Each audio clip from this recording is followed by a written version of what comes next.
Okay, sorry about the delay. The first time it's happened. Welcome to this meeting of Development Management Committee tonight. I'll just go through the procedures and then we'll get on to the business. And I'll take the Greenfields Residential Home, 30 Studley Road. I'll take that first. Okay.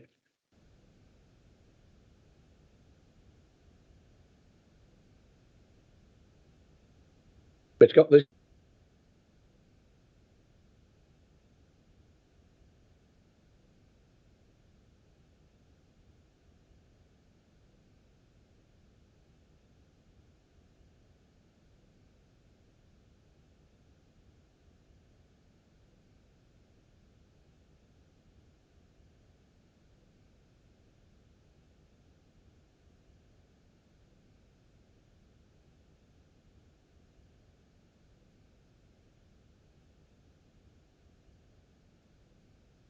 Procedure.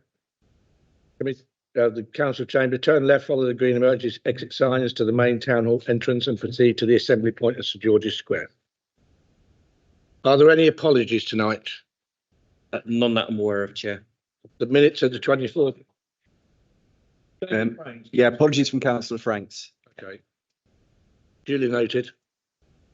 Minutes of the 24th of January 2024. You okay with those? And I'll sign them sometime later. Yes, Chair. Section 106 Local Government Finance Act. None that I'm aware of, Chair. Any disclosures of interest tonight? Either say it now or when the item comes up. None. Any urgent business? None, Chair. Reference to committees and other bodies?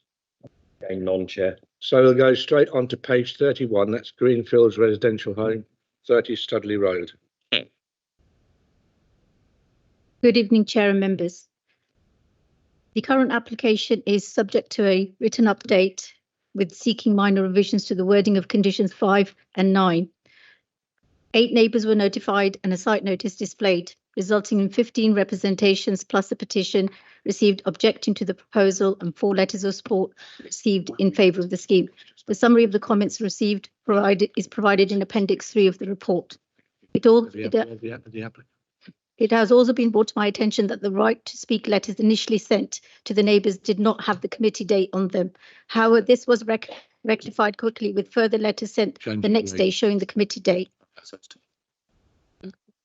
The application site is an extended large former care nursing home located on the northern side of Studley Road, which is predominantly residential in character, consisting of a mixture of single-family dwellings, flats and care homes.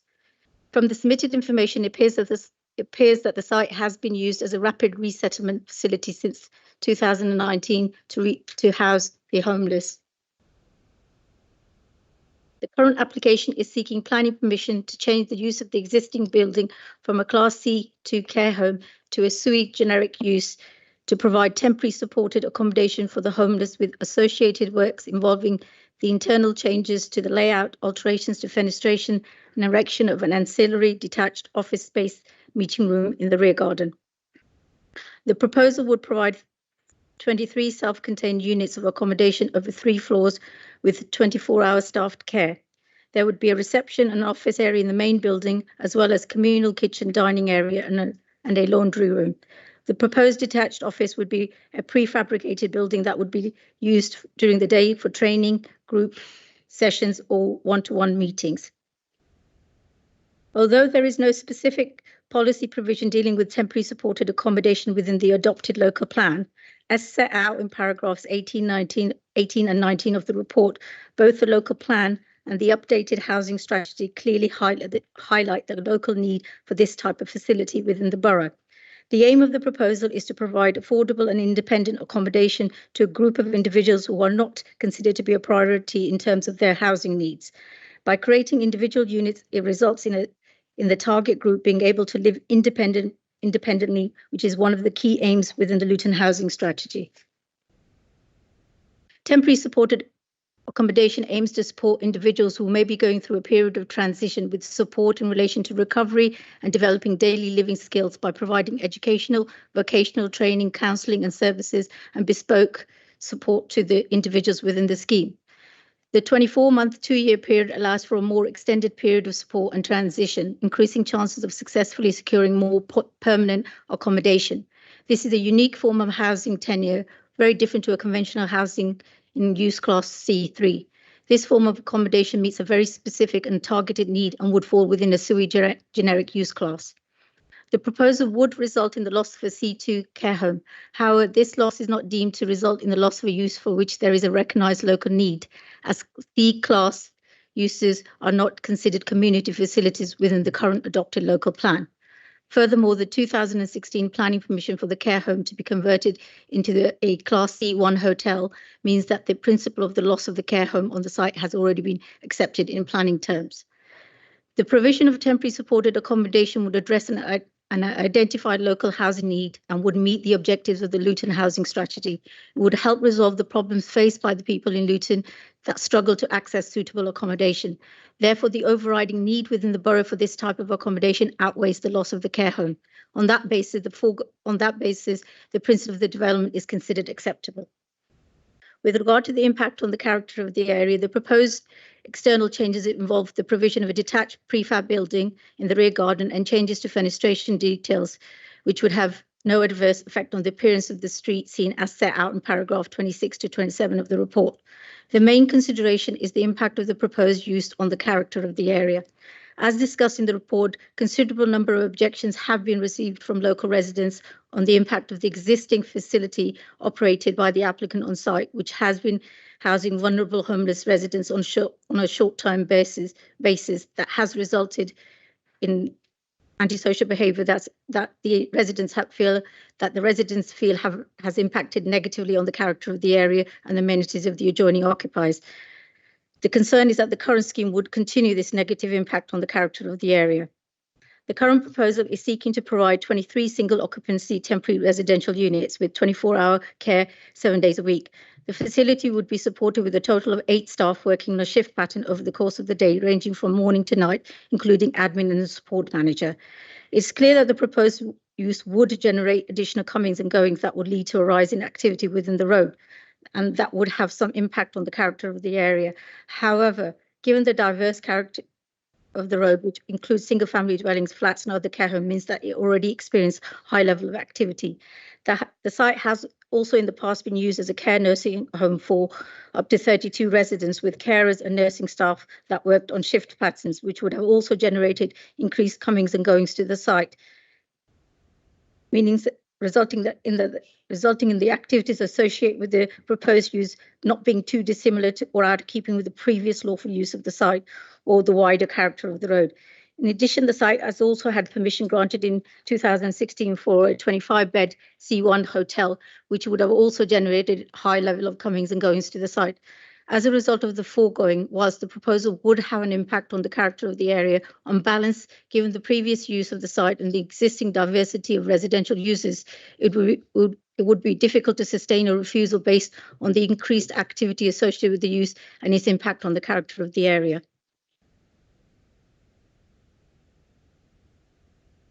As that, in terms of effect on the amenities of the adjoining occupiers, as set out in paragraph 34 of the report, no adverse effect anticipated on the visual amenities of the adjoining occupiers from the proposed external alterations. However, concerns have been raised by local residents. The proposal would continue to generate noise and disturbance and antisocial behaviour that would harm the quality of the living environment of the occupiers of the local residents. From the representations received, it appears that the applicants have been using the building since 2019 as a rapid resettlement facility to rehouse homeless residents over a short-term period, normally 4 weeks, although sometimes it could be longer period. This means that this use has had a high turnover of individuals that, according to the residents, has led to a range of antisocial behaviour in the area. Whilst these concerns are noted, the current proposal differs from the existing use on the site in that it would be less intensive use that would be more regulated through 24-hour staffing. The current proposal is seeking to provide temporary supported accommodation for a set number of homeless residents over a period of time. The residents would be staying within the facility for longer duration than the current use for a maximum period of 24 months. which allows for a more extended period of support and transition, increasing chances of successfully securing more permanent accommodation.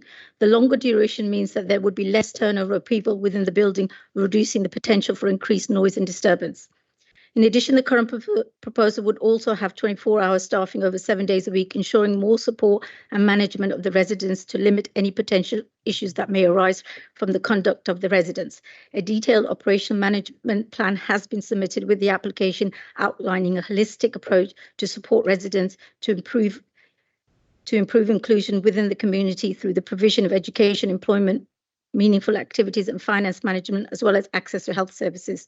The operational management plan also outlines key steps to providing more permanent accommodation for residents and the staffing levels within the development. Overall, it provides a detailed plan of how the residents and the site would be managed, thus limiting the potential for any adverse effect on the amenities of adjoining occupiers.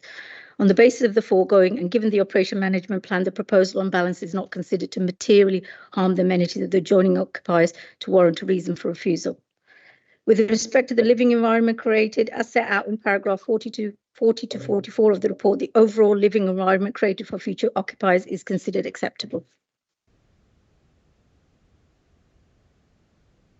Transport and parking implication. The proposal would provide 3 parking spaces at the front for staff and visitors only, as well as cycle spaces. The residents of the facility are unlikely to have access to vehicles, and the site is within walking distance of the town centre, and therefore the proposal is unlikely to generate significant vehicle movements to cause any adverse impact on the parking situation in the road. Furthermore, the local highway authority have raised no concerns to the scheme on parking and transport implications. To conclude, there is an identified local need for the proposed temporary supported accommodation within the borough. And whilst it's recognised that the proposed use would have an impact on the character of the area and the amenities of the adjoining occupiers, it is not considered significant or harmful to warrant a reason for refusal in this instance. On that basis, a conditional approval is recommended. Thank you, Chair. Thanks, Nara. I'll now ask the objectors to speak, and there are 2 representatives of objectors there. Could I just have your names, please?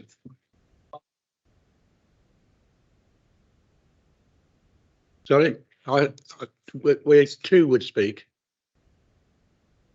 Yeah. 3. It's the 3. I thought we're going this side. All right. Wait a minute. Yeah. So it's 3 sharing the front. Okay. Got 5 minutes to share. So you've got up to 5 minutes to speak. If you want to share that, then that's fine. Basically, we're objecting to this application because we don't believe that the planning officer has adequately considered its demerits and process hasn't been transparent or consistent with stated policies and local area plan, and is inequitable to neighbors and the nearby community.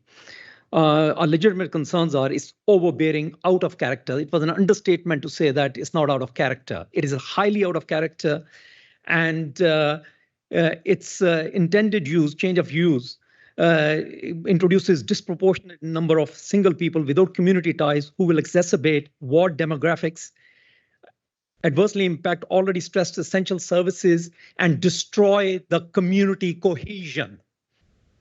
It introduces serious overlooking issues comprising privacy of neighbors with increased tenant numbers and installation of electronic systems comprising security cameras and entry systems to monitor the residents.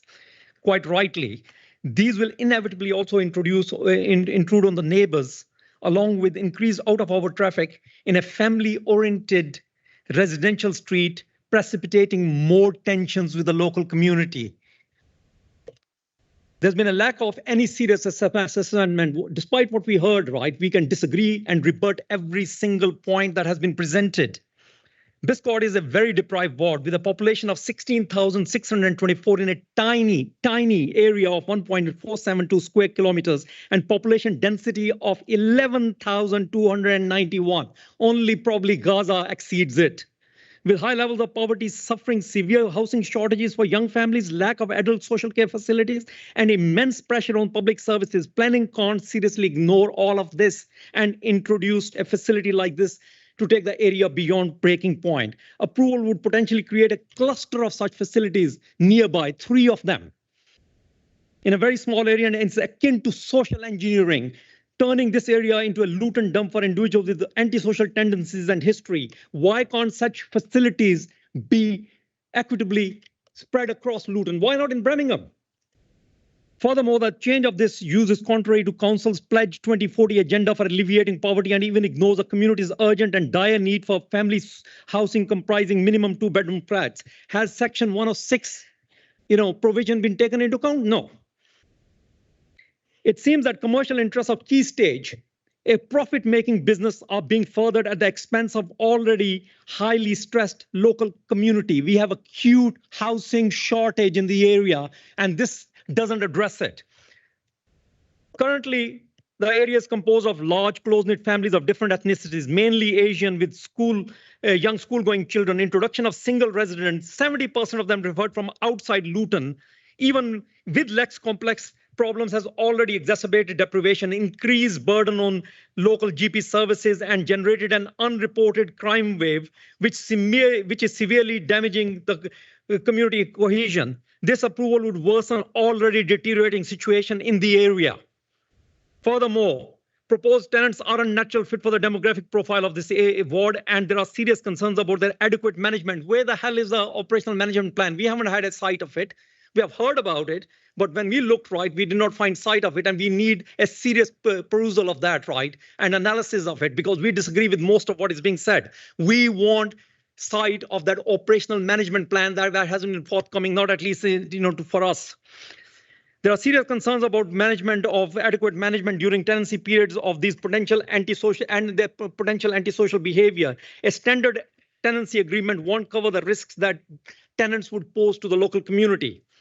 Only substantial insurance cover mandated by planning permission could possibly go towards mitigating any losses the neighbors may suffer from antisocial behavior, thefts, etc., which are directly attributable to the tenants, the residents of this aforementioned facility. Local resident association would demand assurances, or we would be forced to mitigate and litigate against both the operators of the facility and the council in case of financial losses attributable to this hostel.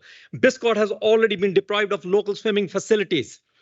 And in 2021, this very care home, the need for adult social care hasn't disappeared. Elderly care hasn't disappeared. This was passed in 2021, right, while the community was busy coping with COVID, right, and wasn't aware what's going on. With changing demographics, we need that care provision back in the community. And if that's not possible, we would prefer 2-bedroom flats that address the severe housing need, right? Although with Kenilworth Road, it's projected, right, that the redevelopment will take such things into account. But why is it being ignored for Biscot? Are we the stepchildren of the council? We trust this application will be rejected and this change of use will be denied, right? Because the community cohesion has already been severely damaged, and we are going to not sit back and take it. Can I ask you to wind up now, please? Because it has been wound down, right? That was the end of it, right? Okay. And allow the other two people to speak.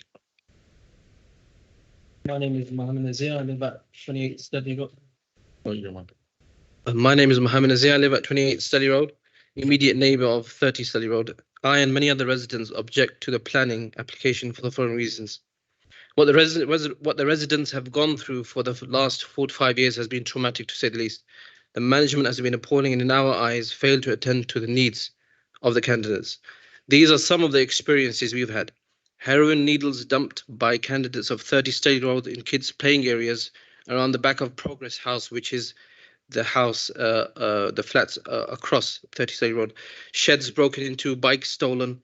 Mr. Trevor, who's an old terminally ill man who lives in Progress House, who is diagnosed with MS, he can't open his ground floor windows because there's a fear of, and there's many instances where people from 30 Studley Road have jumped into his apartment. The candidates, unfortunately, because of the nature what they are in, they attract drug dealers. Many have been seen taking drugs from cars and fighting over them late at night. On Christmas Eve, armed responses were called out because of a Key Stage housing resident waving a machete about. Phil Bradley, living in Progress House, mentioned to me earlier today that he has 2 children who get scared to death at night from the screaming and shouting from the candidates, waking them up and leaving them shaken and frightened. They kids, they have to go to school in the morning. The increasing number of candidates will only inevitably increase crime rate and antisocial behavior, parking issues, and if they propose that they will have a 24-hour staffing, but they had 24-hour staffing for the past 4 to 5 years. And like you mentioned, GP services and dental practices and etc. are already stressed out, and further burdening them is not appropriate. And we are extremely concerned, and we want the council to maybe defer and conduct a report on how their behavior will impact the area and its residents. Thank you. Hi, my name's Riaz Aman. I'm chairman of the Bury Park Business Forum. I'm going to take a slightly different take on this, yeah, because how does the development on Study Road is going to affect Bury Park? And the reason I want to talk about Bury Park, because Bury Park is an icon for everybody in Luton. It's really a special place, not just for the people that live there, for all Lutonians. Not for all Lutonians. You get in the week about 18,000 people coming Bury Park. A lot of them are shoppers, and it's not a local high street. From 50 to 100 miles, people come to Bury Park. They come to the shop, to visit, chill out. It's become a local place to visit for people. Not only that, you get 12,000 people from Luton Football Club. Now, when they come from Luton Football Club, they come from the whole country, and they've come to Bury Park. We've got to be on alert. We've got to welcome them. We've got to make sure they have a good reception. Can I ask how this is relevant? I'll tell you how it's relevant. I'll tell you how it's Can you relevant. have another couple of minutes and that's it? Okay. I should have 5 minutes anyway. But the relevance is that the council, if they allow this residency, we're getting a lot of drunks and druggies coming to Bury Park. And some of these are coming from Study Road at the moment. And I've had discussions with the police, and they have identified. I just want to make sure he knows I'm from the Bury Park Business Forum. So we have identified with the police that they said some of these druggies and drunkards, they affect the people that come to Bury Park. 18,000 people come there. They terrorize people in Bury Park, whereby people avoid these people. These are, laced up on drugs. They're selling, stolen stuff in Bury Park. It's not a good reputation for the whole of Luton. Now, it's fine that people beg. We ain't got a problem with people begging. But when we as shopkeepers give them food, they don't want food. They want 10, 20 pounds to buy drugs. Now, if you make this decision to allow this to go ahead, you got to think about not only Study Road, you got to think about the adjacent people. 17,000 people go there.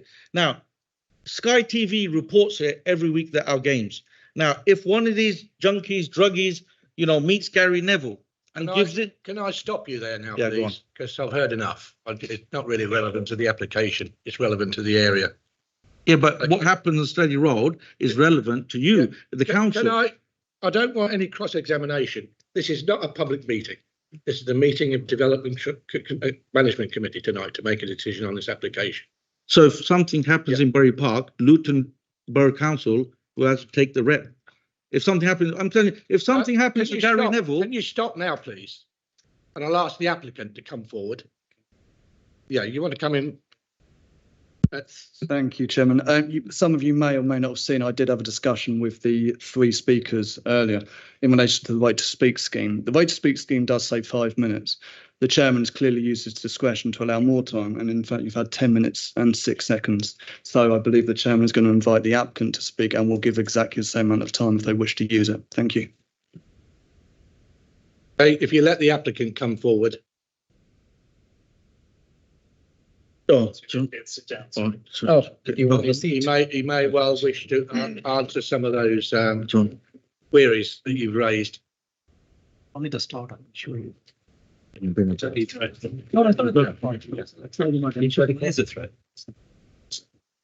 Fahima?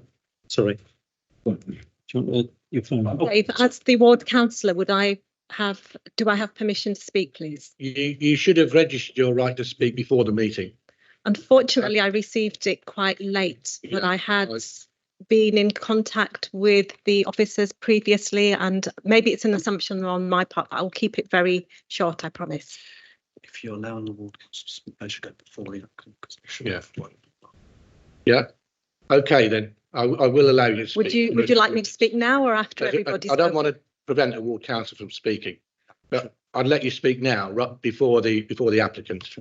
Okay. Yeah. Okay. I don't mind. Okay. So thank you, Chair. Go on. You turn that- Just for clarity, the ward councillor has been allowed the opportunity to speak. The ward councillor will now go instead of the applicant because the applicant should have the right of reply to what they've heard. Okay. Thank you. Thank you. So as a local ward councillor, I was approached by the residents of Studley Road with the following concerns and complaints that they feel have not been dealt with by the current owners of 30 Studley Road, and that this has happened over an extended period of time during the property's occupation. Residents of the current property taking drugs and loitering on the street, breaking into neighbours' sheds to sleep off the effects of drugs and drinks, used syringes being left outside residential properties, and rubbish overflowing from bins. And there have been attempts and actual successful attempts to break into the hallway of the flats and to rest while the effects of drink and drugs wear off. And that was evidenced by a number of people who are residents there. So the residents said to me that they have little confidence that a change of use to individual units will stop these problems. They do not feel that they have been listened to in the past or that their complaints were taken seriously or acted upon as the problems persisted. They do not have confidence that the same owners would deliver anything better. So during my own visit, I witnessed industrial bins outside 30 Studley Road were overflowing with rubbish and spilling onto the street. I was shown syringes that the residents had collected. And again, through my own observations, I feel that the managers were not respectful of their neighbours. And I make a distinction here between the residents who of the property who require great support. And I feel that that support that they require was lacking and had not been met. The needs that they had not been met by the owners of the property. It does not inspire confidence going forward, although change of use to a different purpose, those residents will still require support. And I question whether that would be forthcoming. And those are based on my honest observations. Thank you, Chair. Thanks, Tahima. And we'll have the applicant who may wish to address some of those issues. Okay. So you got just about 10 minutes. Ready when you It was 7.5 minutes. I was timing it, so please. No, we did the timing up here. Oh, I did the timing here as well, and we have. Sorry, we do the timing, not you.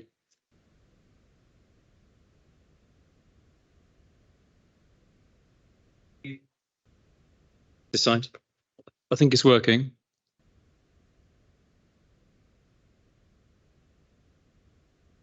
Is it okay to continue? Thank you. Mr. Chairman and ladies and gentlemen of the Planning Committee, my name is James O'Grady, Chief Executive of Key Stage Housing. I'd like to thank all those who have contributed feedback through the portal and to planning officers for their balanced reports on our proposal. Section 7 of Luton Housing Strategy, updated in December 2022, deals in specifically reducing homelessness, and in paragraph 7.3 sets out one of the targets and priority actions as the delivery of complex needs accommodation and specialist supported housing. There is an urgent need for homelessness accommodation, and in collaboration with Luton Borough Council and Homes England, we are seeking your approval to provide 23 homes for people in this target group. These homes will offer a safe haven, enabling people to transition away from homelessness and towards more stable, fulfilling lives. Over the past 5 years, Key Stage has worked tirelessly as a partner to tackle homelessness crisis in Luton, housing over 500 people annually, highlighting the pressing need for diverse accommodation options. Luton's designation as a priority 1 area for levelling up underscores this project in addressing housing needs. With your approval, this scheme will cater to a vulnerable group at significant risk, providing them with a voice and a place they can call home. Moving away from shared living will empower residents in achieving longer-term stability. We recognise and value the concerns raised by our community, and from consulting with Secure by Design specialists to co-producing with service users, we have ensured that diverse perspectives are considered in this project. Neighbourhood meetings and outreach efforts have allowed us to address concerns directly and transparently. We are committed to maintaining positive, open communication with neighbours and promptly addressing any issues of antisocial behaviour that may arise, while ensuring that essential measures are in place to promote safe and inclusive environment. Every resident will undergo a rigorous assessment process, emphasising our commitment to responsible tenancy. Furthermore, this project will offer positive and meaningful activity spaces, such as gardens, fostering a sense of community and well-being. By providing stable accommodation and housing, a reduced turnover will contribute to the long-term stability of our neighbourhoods. Supported by Homes England, the local authority and central government, this project represents a collective effort to combat homelessness. And with your help, we can address the pressing homelessness crisis and build a more inclusive and resilient community. In conclusion, I ask you to consider the significance of this scheme in supporting our most vulnerable residents. Thank you for your kind attention, and I'll hand over to Tony, my colleague. Hello, is that on? Yeah, okay.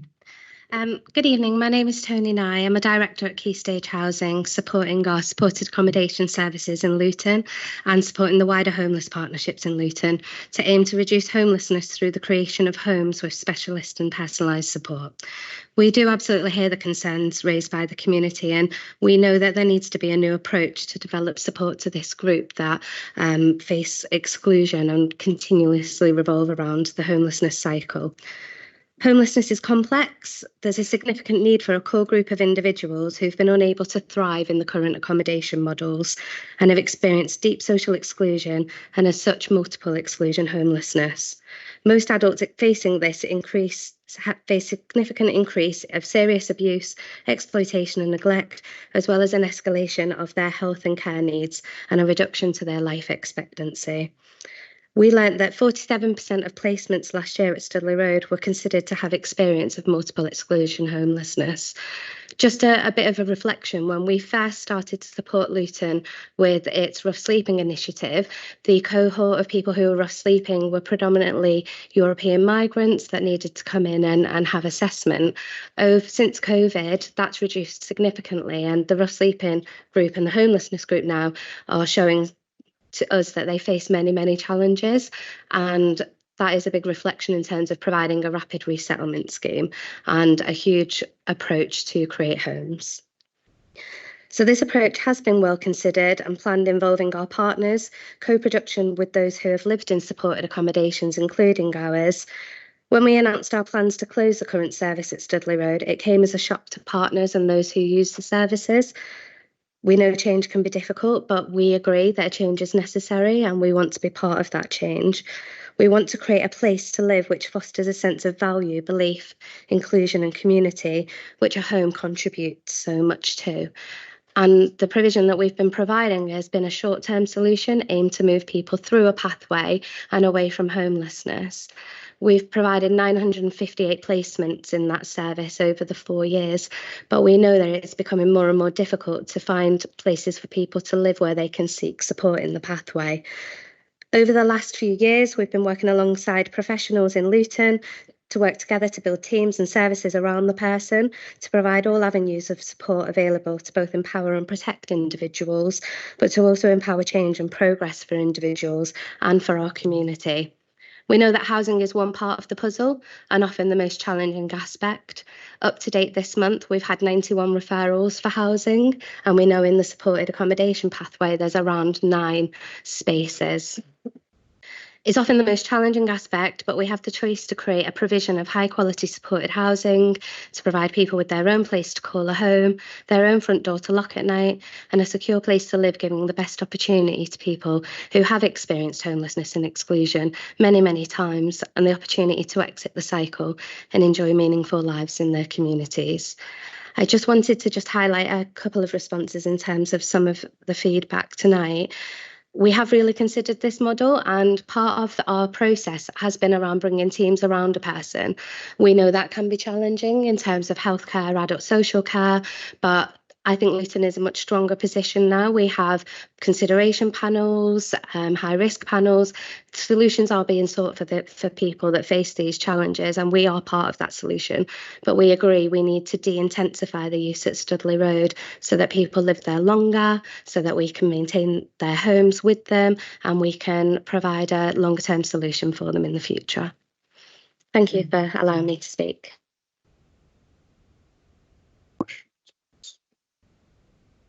Yeah, any questions to the applicants from members?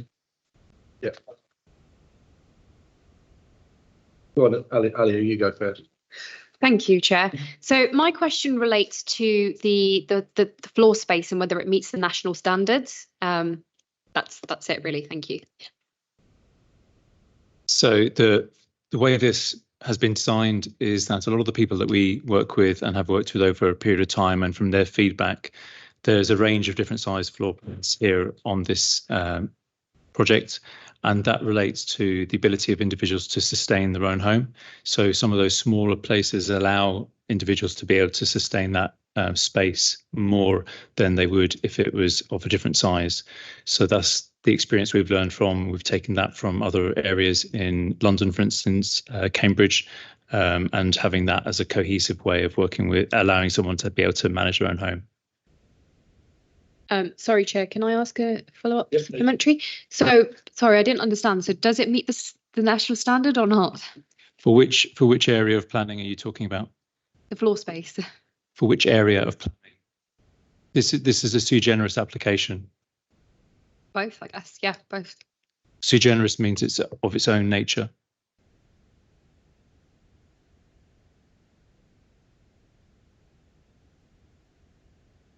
Stuart. So I've got two questions really to the applicants. Paragraph 21 mentions this will create affordable accommodation. What will the residents be charged for this? Oh, sorry. So the scheme is built on a social rent model, so it will be on formula rent plus service charges that will be met by housing benefit.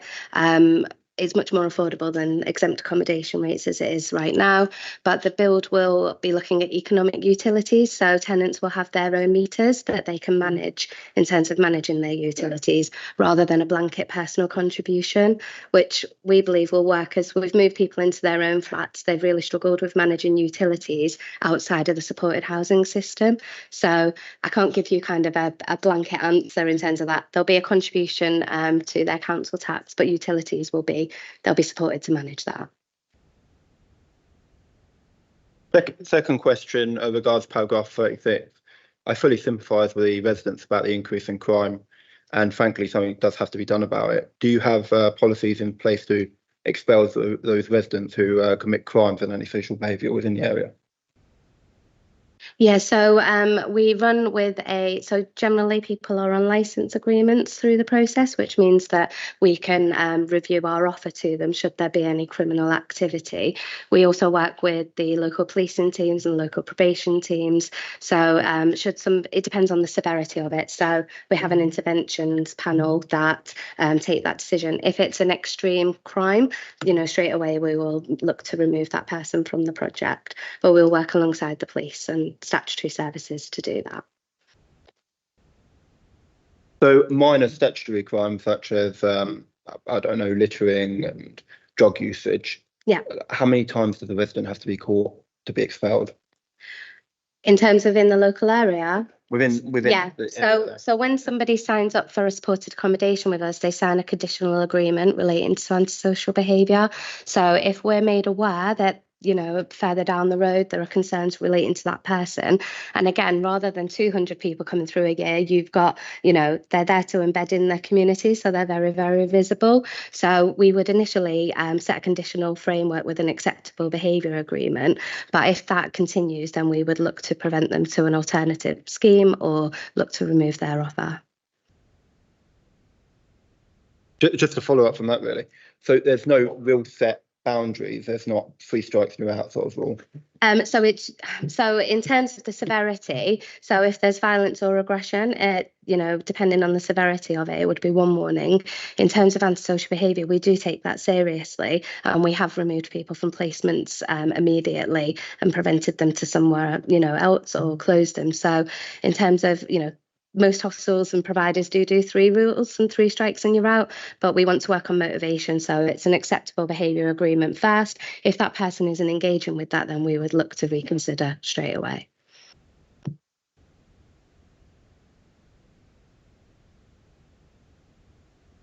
Lee Bridgen. Thanks, Chair. I think in your presentation, I think I heard you say that every resident will undergo an extensive screening process before sort of being allowed to move in. I wonder whether you could perhaps go into a bit more detail about what that screening process entails and whether it would rule out any, should we say, high risk individuals who are at risk of committing some of these crimes that neighbours are clearly worried about. Yeah, so this scheme differs to kind of an outreach model. So we have a number of other supported accommodations as well that have high levels of support, and we will look, any referral to this scheme will be managed by the local authority alongside a panel of partners that will screen the suitability. We need to make sure that they can dynamically live together and that there aren't any known safeguarding risks relating to people staying there. In terms of offending, there is a screening, and we work with probation on other schemes and also work with them relating to people who have multiple exclusion homelessness has a criminal justice element to it because of the nature of the homelessness and the needs. But we have very, very good working relationships with probation where we can seek things like OASIS reports. So in terms of high risk crimes or offending histories, all of that would be screened and determined by the panel for the appropriateness. That's the first part. The second part would be about working with that person on their motivation for change and seeing around what the placement would look like for them. And there's a consideration and a transition space there where we're not automatically saying, come in, here's, we're set now, here's your flat, let's go. We're saying, actually, we need to understand what coming into this great opportunity looks like for you, and also who else is working with that person. So we have a rough sleeper nurse with Leevale. We've got a dedicated drug and alcohol recovery worker with CGL. So before any decision is made, a whole team will be built around that person to understand what the pathway is. Councillor Farouk. Thank you, Chair. I believe you heard what the community already been saying and they're concerned. How would you be able to work with them, and how close will be working together in this matter? If there's issue. Yeah, we've actually always said that if there is issues, to bring them directly to us, and we welcome that, and we've always acted on everything that has been taken to us. We're surprised by the amount of things that have been said that we are completely unaware of because they haven't been they haven't let us know. So we'd only say and ask that if there is an issue that anybody faces, that they do bring it directly to us. Where if you look on any police reports, you'll find that it's us that's raised a lot of what might be complaints to the police on behalf of everybody involved, but also of the safety and well-being for the individual that might be going through some sort of situation. So we'd only openly ask for dialogue to our neighbours. We are there in an approachable sense, and we want that commitment going forward. I think one of the biggest things to maybe point out with this application is that what has been a current use, and we can absolutely openly support the anguish that residents will have faced through different experiences. This project will see a near 90% drop in turnover. So if we've been managing nearly 200 people turning over on that site through the year, this will now bring that down to a 20 person, with 23 places, and they're designed for a 24-month stay. That's a massively different proposition. And so with staffing teams and working to holistically help someone live for a stability period of time is a very different from what I acknowledge neighbours have lived through for the last few years. So that's a massive difference. I'd like to just make people aware of that. Rumi Chowdhury. Hi. You may have covered this, but I just wanted to know, as you'll be accepting offenders, ex-offenders as residents, are there any types of offenders that you wouldn't be accepting after your assessment, like sex offenders, etc.?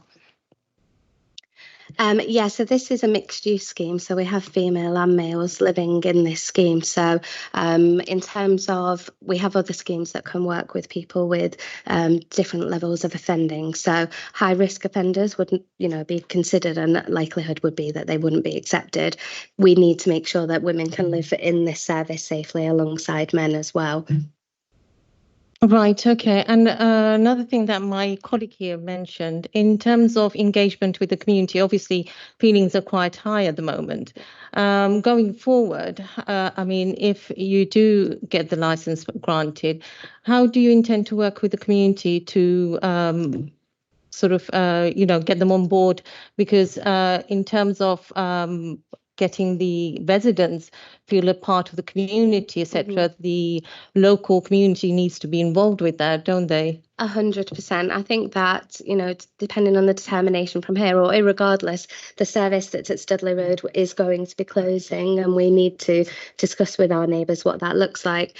But, we are very, very open. We have a community engagement manager, where our locality management team are very available. I think that we need to be able to sit in a room together and hear their concerns and give assurances regarding our operational management plan.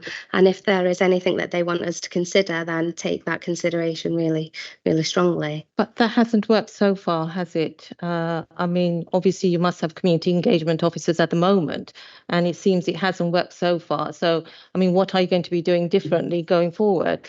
I think that's obviously, it's a question for both sides. We have offered, and we absolutely openly wish to engage in communities. So if we're allowed to be invited to have those discussions, we would love to. We take that opportunity. The same as if there is an issue to discuss, we feel and hope that people would approach us so that we could openly and transparently discuss that. Understandably, I think that goes for both sides. There has to be offer from yourselves as well as from the community. You have to engage as well. So it has to be a two-way process. We have offered. Honestly, we have offered. We've held different meetings for communities to attend to, and some have. We've been let know that there was going to be other community events that they were going to hold. We said we'd be happy to go and speak to those communities. We were not invited. So going forward, I just put out the invitation again that we are here. We're not trying to do anything, only be part of the community. We would only wish that if this is determined successfully, that the residents that will live there will be welcomed as part of the community, which they should be. They are individuals and human beings like the rest of us, and have that right to have a life and the same as the rest of us. So that's what we would wish for. Thank you. Yeah, thanks, Chair. It's Sunny Sahadman, Head of Planning. My question to the applicants is related to the question councillors raised. So this evening, you've heard quite a lot of the concerns that local residents and your neighbours have made around the existing use, which we accept is not what the planning decision is about. It's about the proposed use. We understand that, and we understand also that what you're trying to do is create more permanence in terms of residents within the building. And that's a better situation in terms of having more of a stakehold in the locality than the current situation, where there's a more turnover of occupants, as you mentioned. But my question to you is, if some of the local residents were concerned about some of the things they mentioned today, how do they make that known to you currently?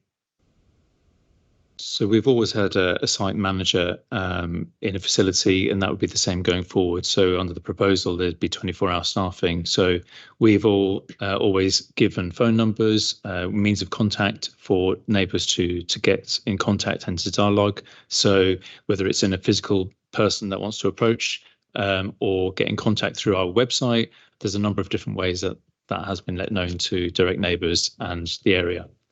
Has that actually worked though? Because it sounds like from what the residents have been saying, that possibly what your offer is now hasn't really worked. So my question to you is, do you think there could be a better way of allowing access for residents to raise things directly with you or a named member of staff going forward, so there is more ownership of any issues and they have direct contact to try and resolve those issues? And through the planning process, we can include a new condition that requires a strategy to be submitted to us for approval, setting out how you will improve that dialogue and being able to give residents the ability to make direct contact with your use and a named person within the building that can resolve some of the issues that they've raised concerns around. We'd openly welcome that. I completely agree that there's always room for improvement, and we can certainly look at that and have as many channels of communication available as we possibly can.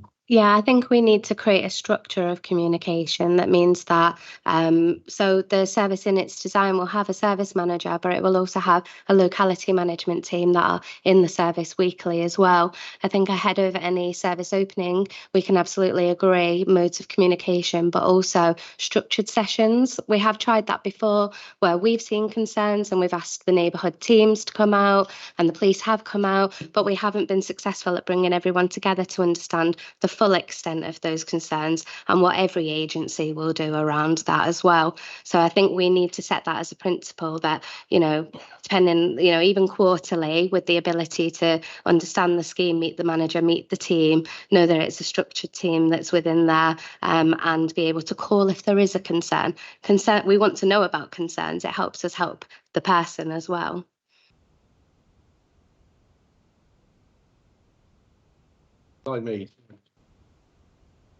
Thank you, Chair. How do you get your referrals? Who refers people to you? And will you expect some of them will already have drug, alcohol problems? And if so, how will you be helping them to get off these drugs, etc.? Because I think the concern is that you will be a magnet of drugs and alcohol yeah, how will you be dealing with this? Will people be coming to you already with a habit, and who's referring them to you? Yeah, so all of the referrals will come through the panel led by the local authority. So they will all be Luton people. As part of that consideration process, we need to understand where people are at in their recovery. But as I said, you know, when people are multiply excluded from homelessness and the very temporary nature of their housing means that it's highly unlikely that they do get into recovery programs. It took us 2 years to move a young man into rehab and then move him into regulated support. We need that 2-year program to work with people so that they can, you know, engage in treatment plans. They can consider what life looks like when they come away from rough sleeping or being in a continuous cycle. So all referrals will be for people from Luton. They will all be screened by a panel of, we've got a social worker, we've got drug and alcohol workers, and ahead of that placement, we'll need to understand, are they currently in a treatment program? Do we need to do that before they come in?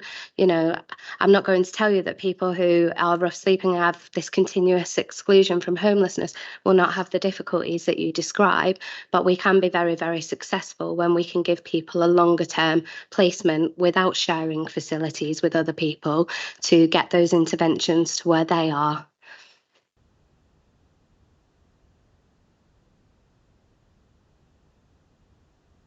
What sort of security will you have on the building? Will it be open house and people can come and go? You know, will you get the dealers wandering in and out? Or is it going to be a much more restricted entry unless you've got the pass or whatever, you're not going to get in? Yeah, the building has an access control plan, so you won't be able to access the building unless you have, you know, the pass or the fob access control. There's teams there 24/7, so the team can control the front door at times. We will be giving people their own key inside the property, but we won't be allowing people to just enter the property. The team have an access control video management system to manage that. Yeah, about visiting, I mean, some of us did visit today the premises, and I'll say we were very noticeable by the residents inside and the staff, and we did have to sign the visitors book and have and identify ourselves who we were. So we had a look round the premises, and we went to the back garden as well. So if it was difficult for us to get in there, then it's going to be difficult for everybody else. Okay, thank you. You said you had another point? Well, I think you're something here. Zanib, you were next. Hiya. So you've been using the building since 2019. And since 2019, there's been an increase in antisocial behaviour, increased crime, additional noise and disturbance. So you've already breached the Section 17 Crime and Disorder Act 1998 and the Human Rights of 1998. So that's like 5 years since we're using the building. You haven't been able to meet that. So what moving forward, what makes you think that you'll be able to meet them acts? So I think, as I've already explained, the current use as a rapid resettlement has seen a very high number of turnover with people, given Luton's high need and complexity.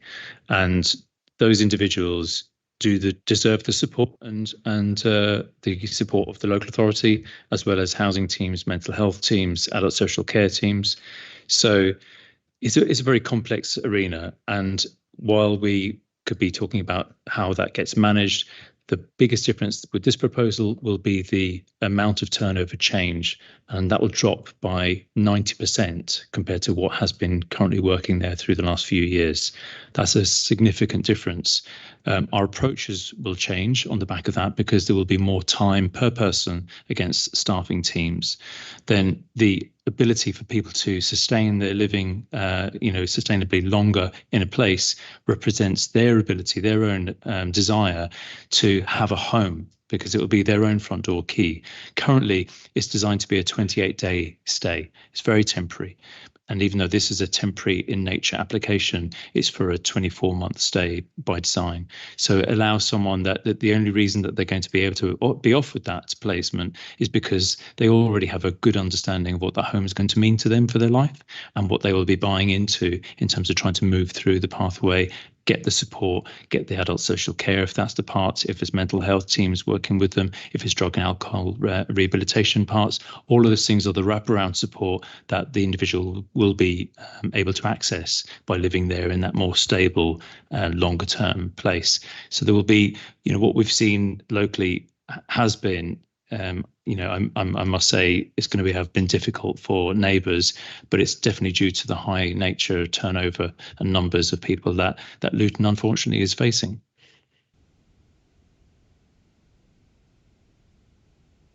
Yeah, I will let you speak after everyone else. Sorry, thank you. Just one last question. Speak at the end. But yeah, one last question. So, obviously, one of the objectives has talked about obviously the antisocial behaviour, including smashed windows, stolen bikes, etc. Obviously, you've got a duty of care to the residents to make sure that they're put right if any of your residents damage their property. What have you got in place to make sure, for example, if their windows are smashed, they don't have to pay out of pocket when one of your residents does it? So is this first like a police and a crime matter? Okay, so I mean, there has to be due process followed for any event like that. We've not been told or experienced anything like that yet, where a neighbour has approached us and it's gone through a crime investigation and they've come to us as a responsible party for that action. We have definitely duty of care of how our residents conduct themselves in the community, and we certainly have those engaged conversations with them at the point of entry. Again, this application should be a very different application of use compared to how it has been working. I can't make that point, and more importantly than the difference of the two is going to be stark. So going forward, if this is accepted, these will be homes that people intentionally want to live in and want to behave in certain ways that they know is going to be beneficial to their future pathway. And that's, you know, the only thing I can really reinforce is that's the approach that's really important here. And what we've been working with for the last number of years is dealing with the complexity where there has been no other option, only the street. It's been a direct access homelessness provision. And with that has had a huge amount of difficulty and challenge and complexity. And the marginalisation that these individuals have faced through many, many years, I wouldn't wish on anybody, and I would certainly wish to be there myself. Terribly sorry, that didn't actually answer my question, though. Like, what is Key Stage going to do if a resident's window is smashed? Are you going to compensate them for it? So if a resident has conducted their behaviour in that way, we'd have to go through the process of understanding, has that been investigated by police? Is that a crime? You know, and does it go through those procedures? Because just to suggest that Key Stage is responsible for something that someone does, you know, in Luton somewhere, I don't think is appropriate. If we have a duty of care to our neighbours, absolutely we do, for the behaviours that we would always be approaching with our residents to say, this is how to conduct yourself in your community. This is their community as much as anybody else living on that street would be. But if there's a criminal activity, that's where we have duty of power with other agencies that we must follow through.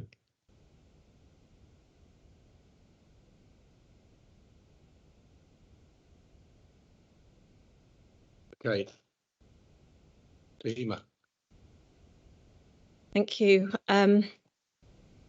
Yes, a duty of care. I noticed while you were speaking, and this is based again on my conversation with residents, that when you were saying that you were an open house and that you were openly communicating with residents, most of them were shaking their heads to say no.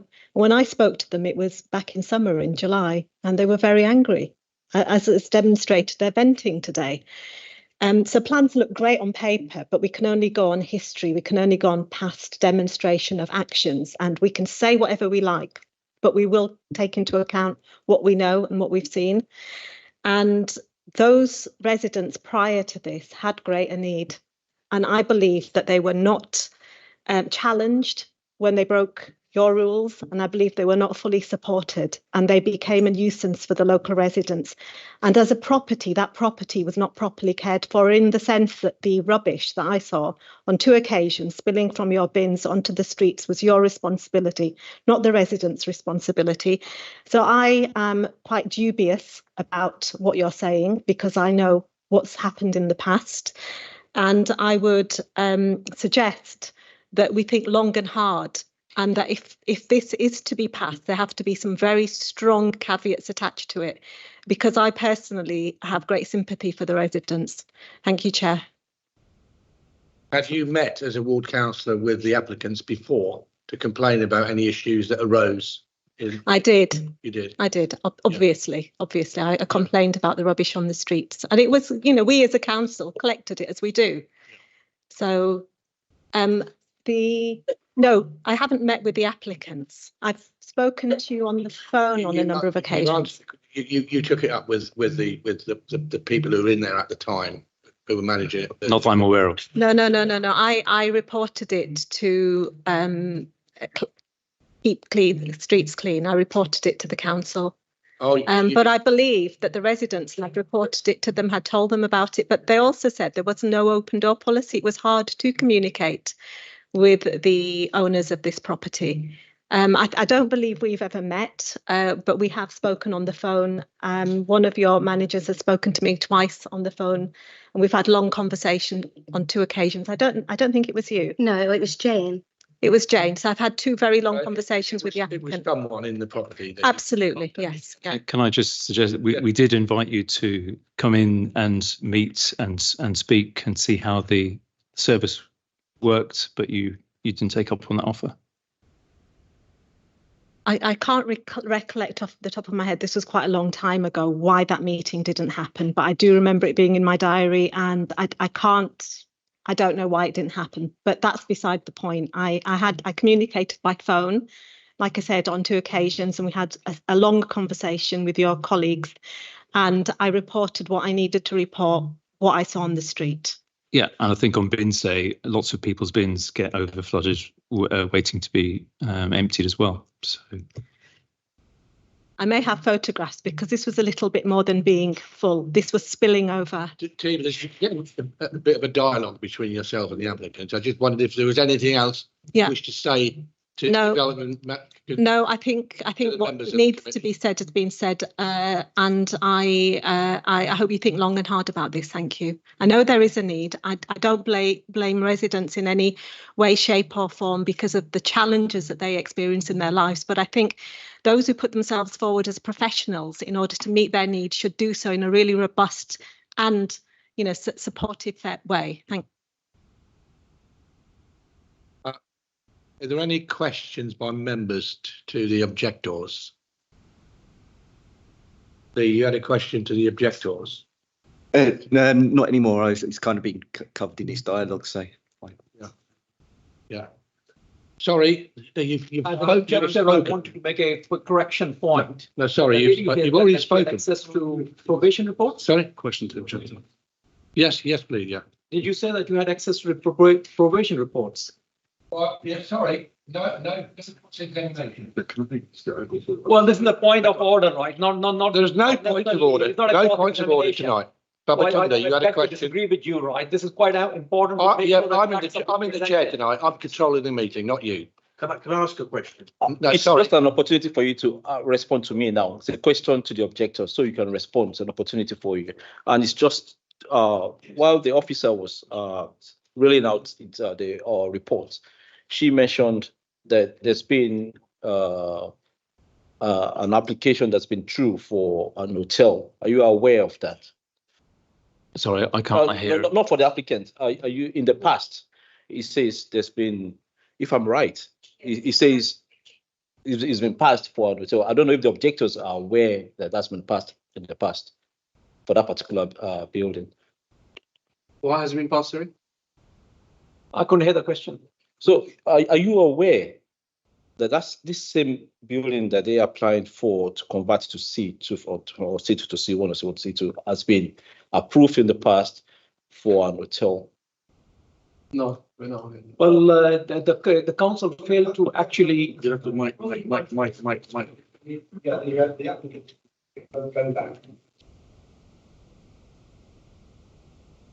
Unfortunately, the local residents were not aware of this because communications failed. It was during COVID, and an opportunity was taken to fly it under the radar. And some of the statements that have been made here are not factually correct. And therefore, we have serious concerns.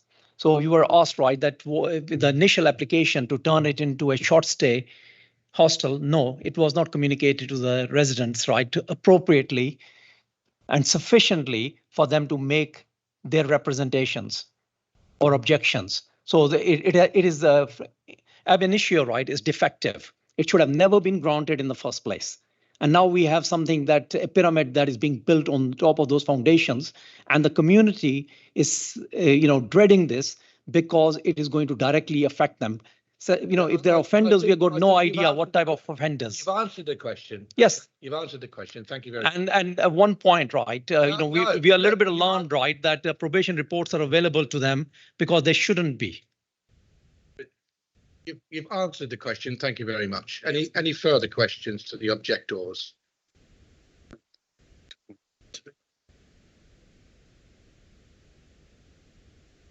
Move to debate.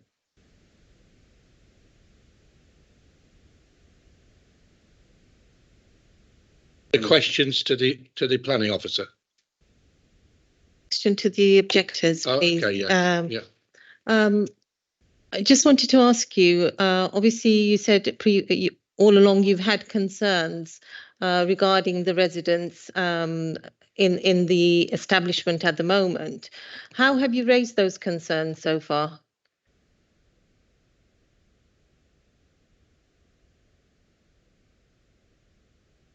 I have brought to the attention of other residents. Being disabled, I don't tend to actually actively engage, but I have been forced, right, because I've had 4 break-ins since this, and I have seen, video footage of it and so forth. And this is one of the reasons that there was an alarm that why suddenly over this period there has been an increase in antisocial behavior and a rise in crime.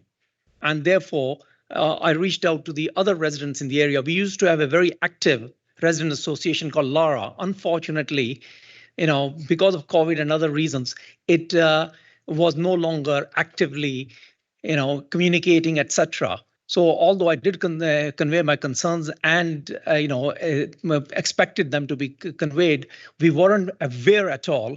It was responsibility of Key Stage to make sure that they made it evident to the local residents that there were channels of communication available for any concerns and complaints. That wasn't in our purview or knowledge.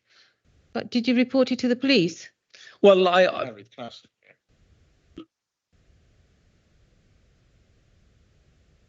So we did raise a lot of these things to the police, and I was with the PC officers yesterday, and I asked them about Study Road. They goes on a number of occasions they've been there. That's the question I was going to ask them. How many times has the police been there?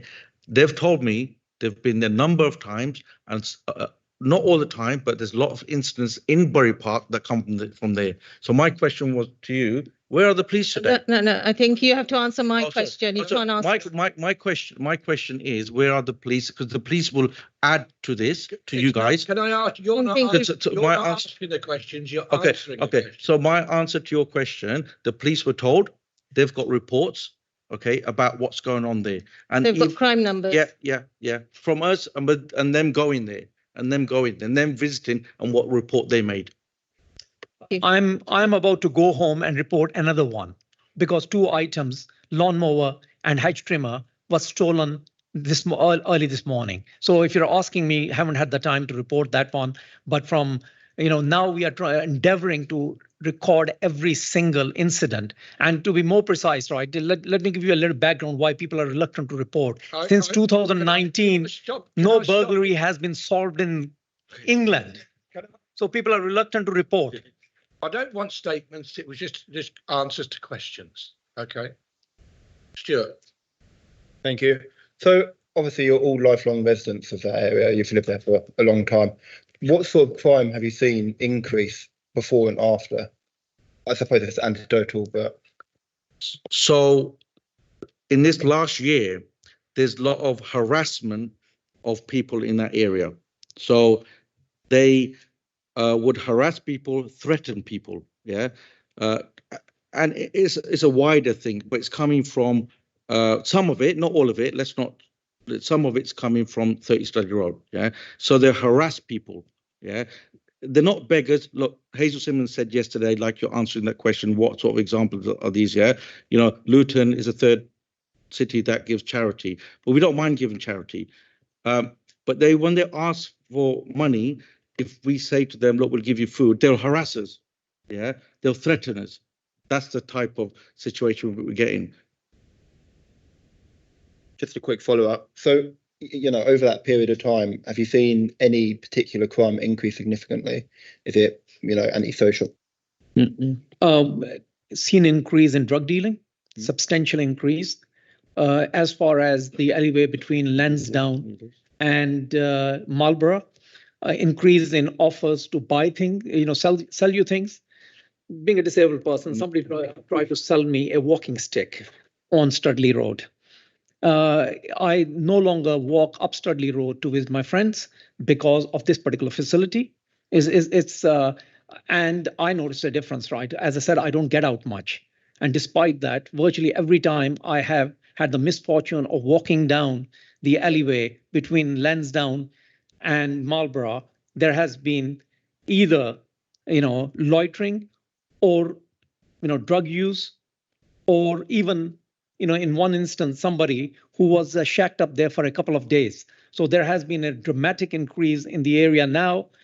Suddenly the streets that were not previously known for this are experiencing, drug dealing footage, video footage of the corner of Studley and Biscott with the residents of this facility openly, harassing people and dealing. So, any kind of communication plans, management plans are not going to work. They're going to be nothing more than lip service until the facility has been granted approval, and then the residents will be left to their own devices. And unfortunately, The tranquility of the area has already been shattered. As a disabled person, I'm not the only one. I've got a neighbor with a disabled child, a grown child, who's also very, uncertain of continuing to live in the area for that very reason. So the balance of as a community area, a family area has been completely shattered. With the Ramadan coming up, we tend to walk back from the mosque or come back. Now that is no longer safe. That's a fact, right? So increase in crime, is to the point now where I am thinking of spending time actually recording it continuously and maintaining a log. As an ex-magistrate, I can assure you that I'm fully familiar of what it entails. That's enough. Thank you. Right. I'll go now to questions to the planning officer by members. Francis, I saw you first, and then. Yeah, thanks. Could the head of housing just perhaps explain the implications of the floor space on this application? Should I do it at once, or just do you want to come back on that? It's the same question as the vice chair, but to the planning officers, because it does have an implication for this authority. Just asked it. Can the head of housing Sorry. Yeah, can the head of housing outline the implications for other applications? Head of planning, sorry. Outline the implications for the floor space. Yeah, sorry, whoever wants to answer it. Okay. Basically, the starting point is this is not your traditional C3 housing. So the space standards apply to C3 housing. This is temporary supported accommodation, which means that it's for a set amount of period of time. And therefore, these type of uses, you can go for something smaller in terms of sizes. And that's the justification here. So for the wider community or wider uses, residential uses, C3, they would still need to comply with the space standards. But this is not a C3 use. This is a sui generic use. And it's therefore a temporary accommodation. And therefore, that's why the lower space standards are considered acceptable in this instance. Thank you. And does it have application? Does it have implications for other applications that the authority might receive? Not for C3 residential flats or others. Thank you. So my second point is communication between Key Stage and the residents. If the committee was minded to accept this application, could that be actually put in as a planning condition? If head of planning would like to confirm. Yes, it will need a member to move a motion to include this additional condition. But if members wanted to grant permission tonight, that could be an additional condition that we can include. I'd be happy to second that if necessary, yeah. Well, can I move it first of all? Can I move that?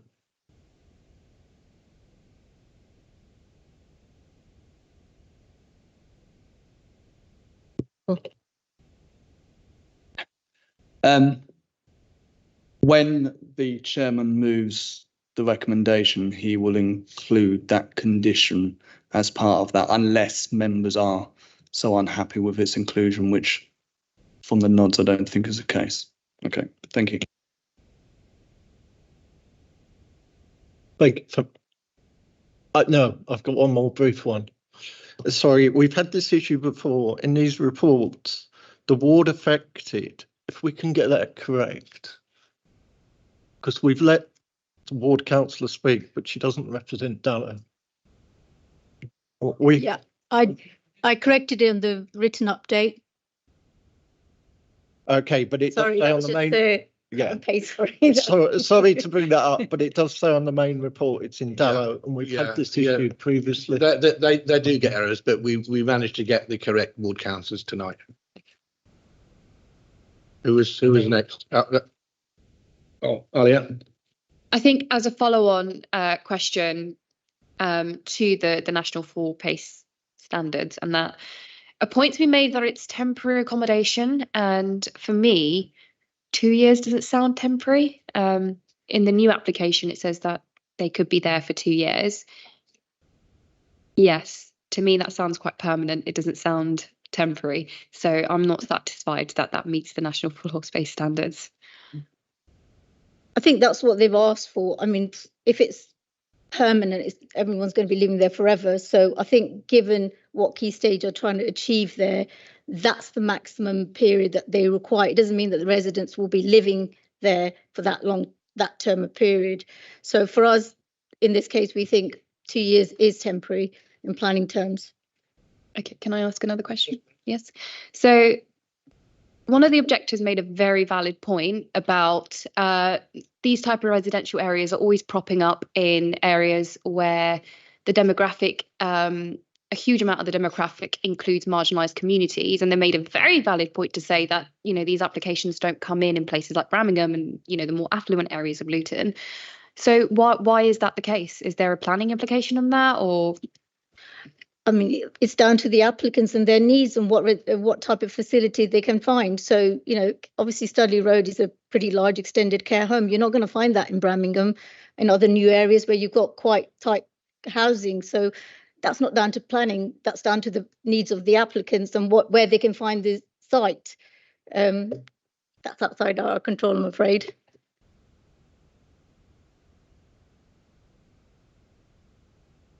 Yeah, and it's a good question you asked, Vice Chair. But in terms of planning, we can only assess what's been submitted to us. So questions around whether an alternative site somewhere else in the borough would have been a better location isn't something that we consider. That's a different question for either the applicants or other parts of the council that made that decision. Thank you. Only determine what's in front of us. Stuart. Thank you. Mine is about the Appendix 2. A yes and no before I continue. I don't see Bedfordshire Police being consulted. Have they actually been consulted?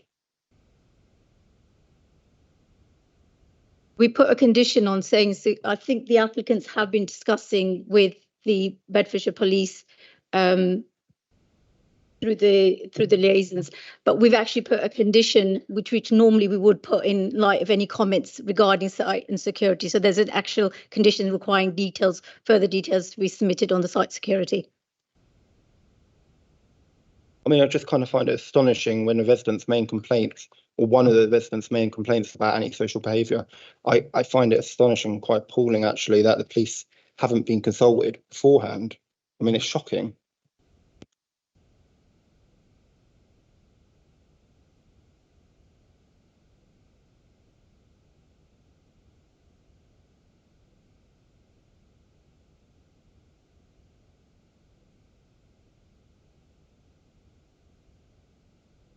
Thank you, Chair. I'll probably start from that Appendix 2 because I was actually, it's going to be my second question, but I'll probably start there because there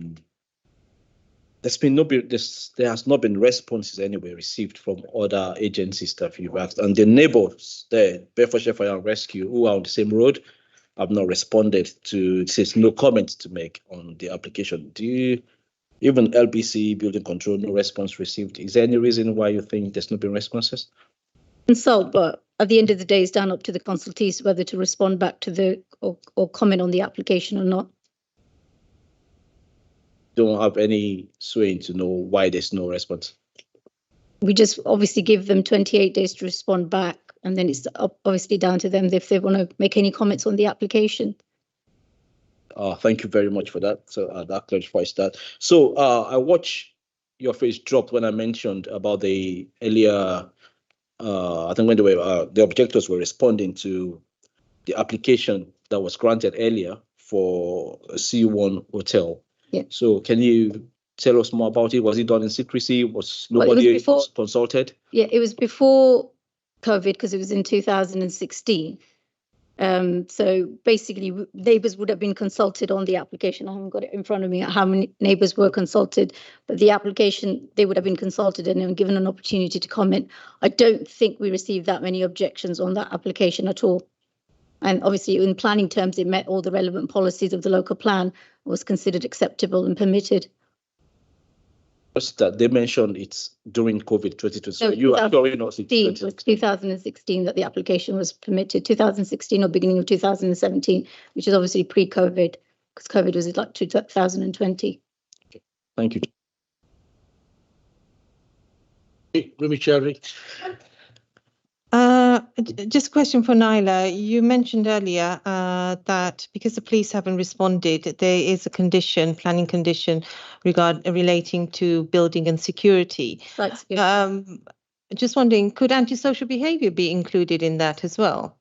I mean, the condition is based. The aim of the condition is to provide details of how the applicants are going to deal with the site security. That's what normally Bedfordshire Police request, that kind of standard condition, so that how secure entry and fencing and other means of stopping people from actually entering the site, and that would be covered by the conditions. But is there anything that we could add relating to antisocial behaviour? No? The condition wouldn't include anything to do with antisocial behaviour. Is that what you're asking me? Yeah, or a separate condition is to the... I'm not sure what... Okay.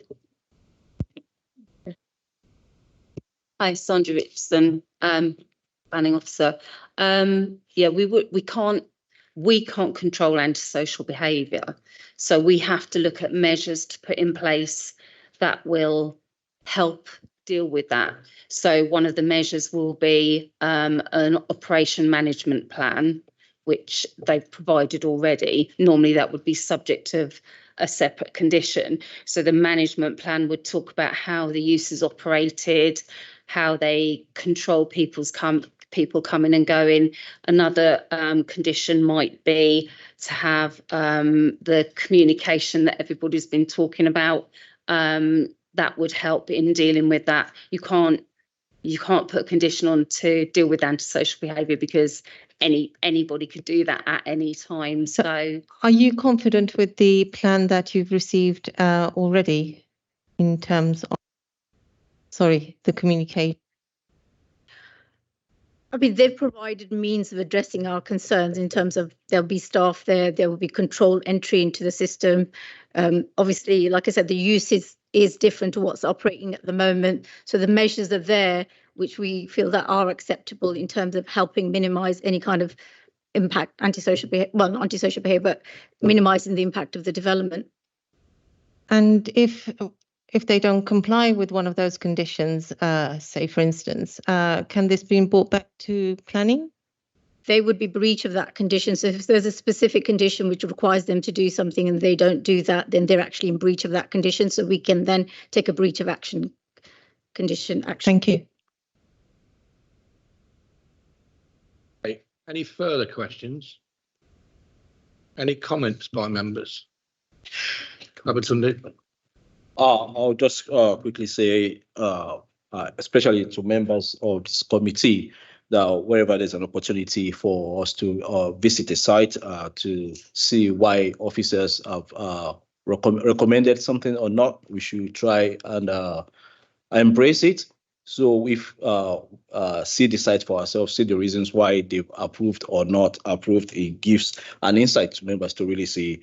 If we had done that, I believe most of the questions being asked today, we should have seen it ourselves close by and see the reasons why the officers have arrived at the conclusion.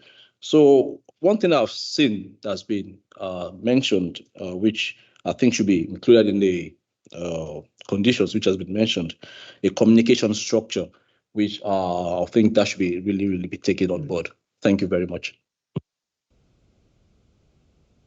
Any further comments? There being no further comments, then we'll go to the vote. The recommendation is to approve, so I'll move approval. Then we'll just comment. So, Chairman, are you including in that recommendation the reference to the additional The additional. Strategy and dialogue, the- contact condition. that The the head of the planning additional mentioned. condition. Yeah, The okay. additional condition, yes. Is that seconded? Seconded. To the vote. Thank you, Chair. So take it this to the vote. Councillor Khan, Against. Councillor Ajisola, For. Councillor Bridgen, For. Councillor Chowdhury, For. Councillor Farouk, Against. Councillor Mead, For. Councillor Miller, Against. Councillor Raja, Against. Councillor Steer, For. Councillor Taylor. For. 6-4. That's 6-4 and 4 against. So planning permission has been granted. Thank you very much. Subject to the conditions.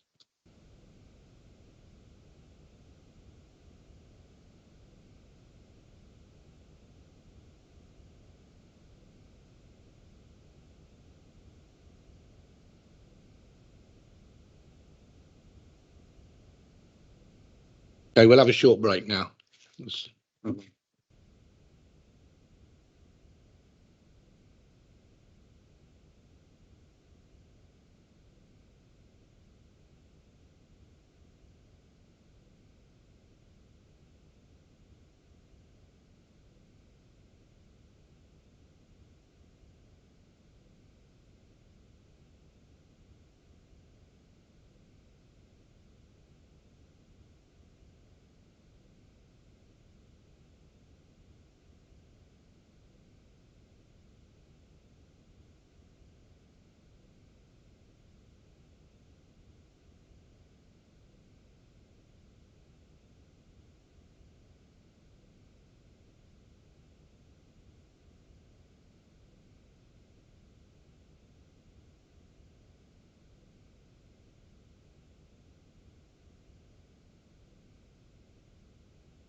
The only one you haven't got speakers for is ladies. Is everybody back?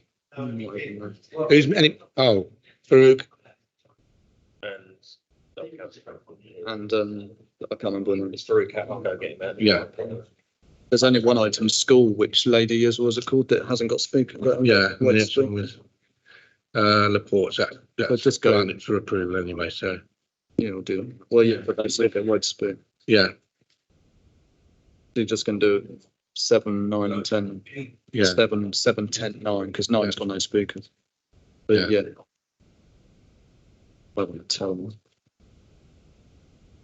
He should not be speaking until a member of the committee, or she should not be speaking to him. We've finished it. It's over. That's not the point. Just, I know it's not YouTube, it's just perception.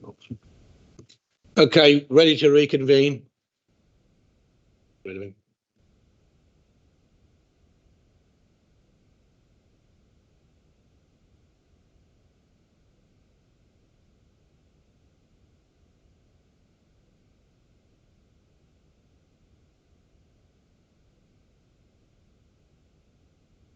She's just gone to the kitchen, apparently.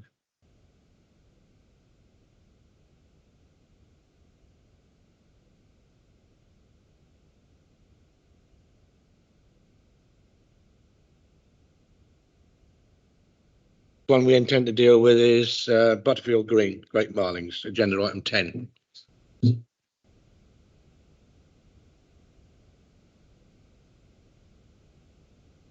Wait a second, Clive. We're still a member down.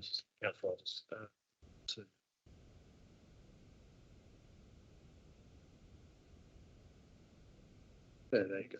Stable. 1, 2, 3, 4, 5, 6, 7, 8, 9. Yeah. Yeah, that's a go on. Okay, Clive. Ready when you are. Thank you, Chairman. This outline planning application is seeking permission for the development of the remaining undeveloped areas of the Butterfield Business Park. And it's for the delivery of flexible commercial units in use classes EG, B2 and or B8, alongside parking, landscaping and other associated works. The application has come to committee as it is a major planning application. There is an update on this application as per the written report circulated. There has been a recent response to the application from the Leeds Local Flood Authority, which now removes their original objection and recommends a surface water drainage condition, which would become condition 29. Additionally, the associated planning application 23/01320/FUL for the completion of the internal loop road and landscaping bunds adjacent to Whitehill Cottages and the Vale Cemetery has now been approved, and this is referenced in paragraph 68 of the main report. So just take you through the slides quickly. This is the application site outlined in red. It's the remaining undeveloped areas of the Butterfield Business Park. The land outlined in blue is in the ownership of the applicant and comprises the built out area of the business park. The next slide, this is the illustrative master plan demonstrating how the remaining area of the business park could be developed, but it needs to be stated that this is an outline application with all matters reserved and the layout of the site will be determined at the reserved matter stage. The next slide shows the building heights parameter plan with the area in cream setting a maximum building height of 16 metres and the purple area setting a maximum building height of 12 metres.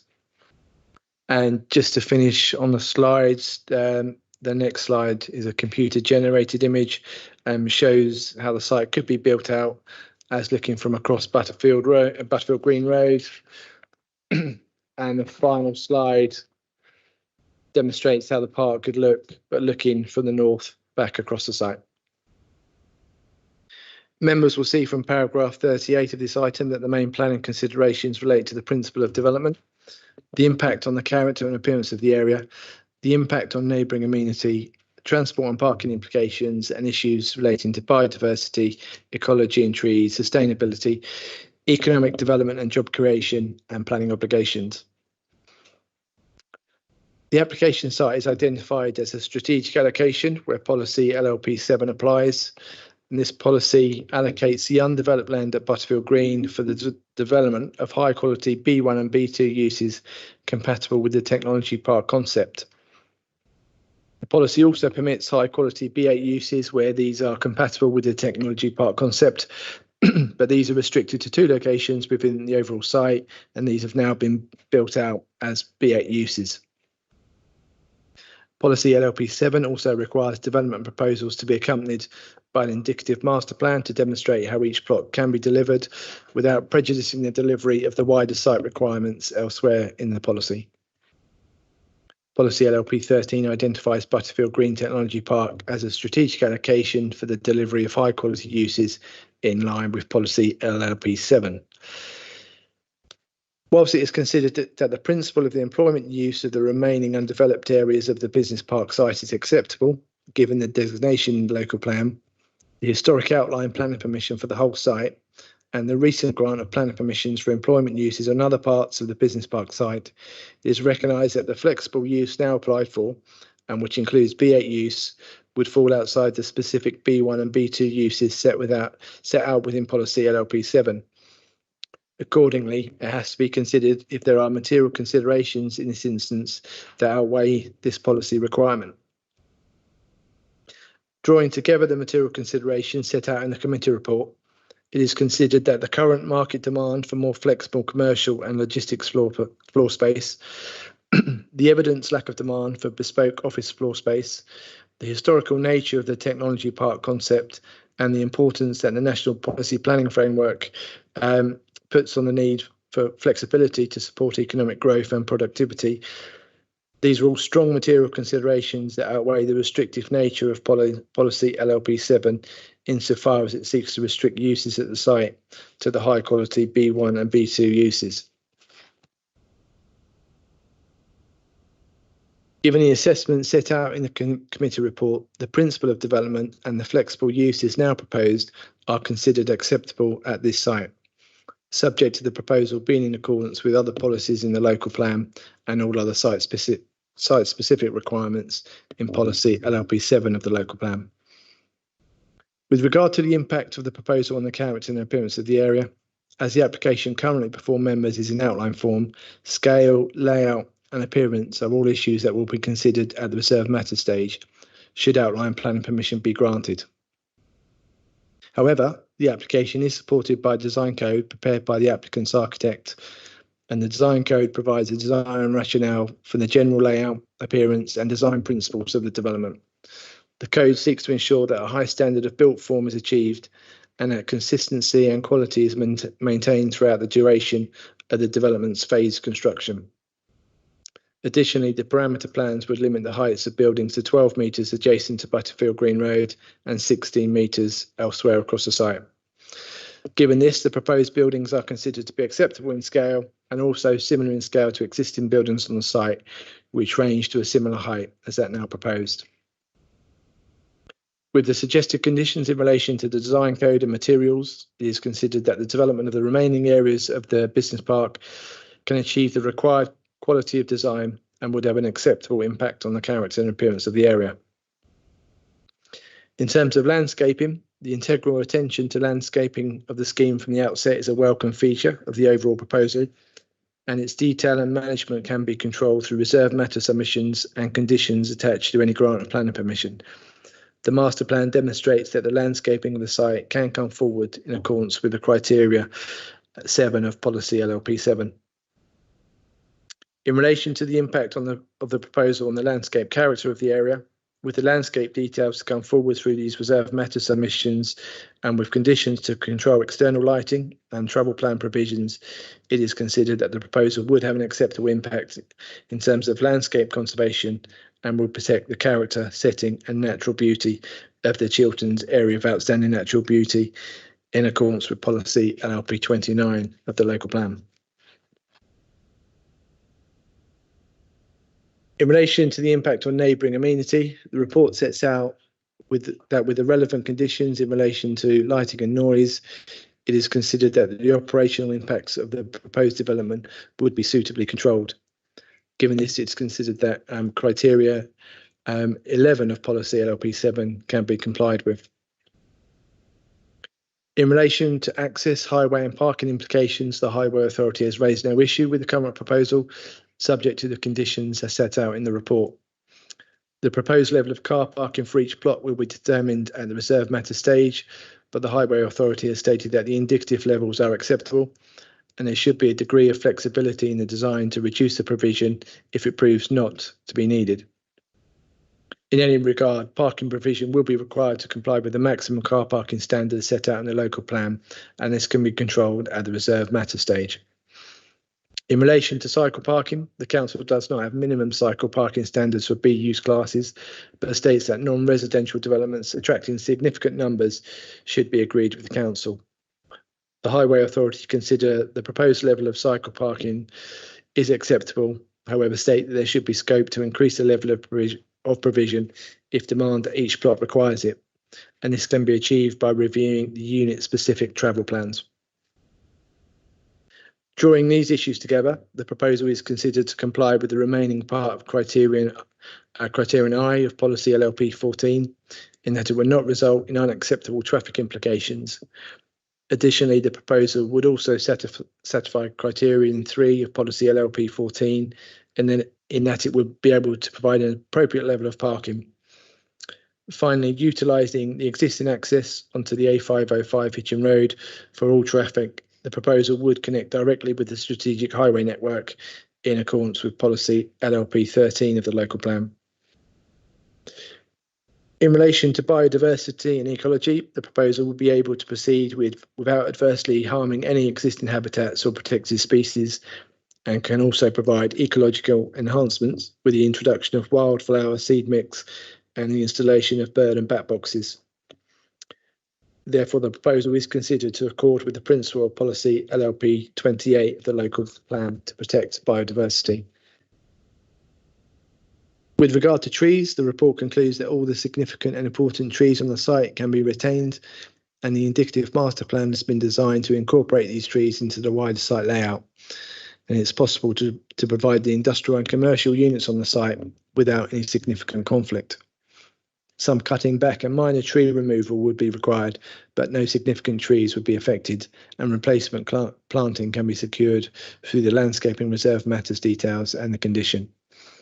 Tree protection measures are also included in recommended condition 18 set out in Appendix A. With regard to sustainability and climate change, the proposal would meet the BREEAM Very Good standard. Meeting BREEAM Very Good exceeds the council's BREEAM Good standard set out in Policy LLP 37 of the local plan, and the commitment to this is welcomed. The report demonstrates how the proposal would deliver sustainable development in accordance with national and local planning policy. Some of the specific sustainability measures incorporated into the design include energy efficient design that can maximise daylighting whilst minimising unwanted solar gain and providing high levels of thermal performance to reduce heating, reduction in energy demand, including the use of LED lighting throughout, the use of high efficiency air source heat pumps, water conservation, and the use of photovoltaics. The proposal would therefore comply with Part L2A of the building regulations. It would achieve the BREEAM Very Good rating as stated, and would also achieve an A-rated energy performance certificate, utilising low zero carbon technology throughout. Accordingly, it is considered that the proposed development would provide a modern, resource-efficient, sustainable scheme that responds positively to Policy LLP 37. A suitable condition to capture these measures is recommended to be attached to any grant of plan permission.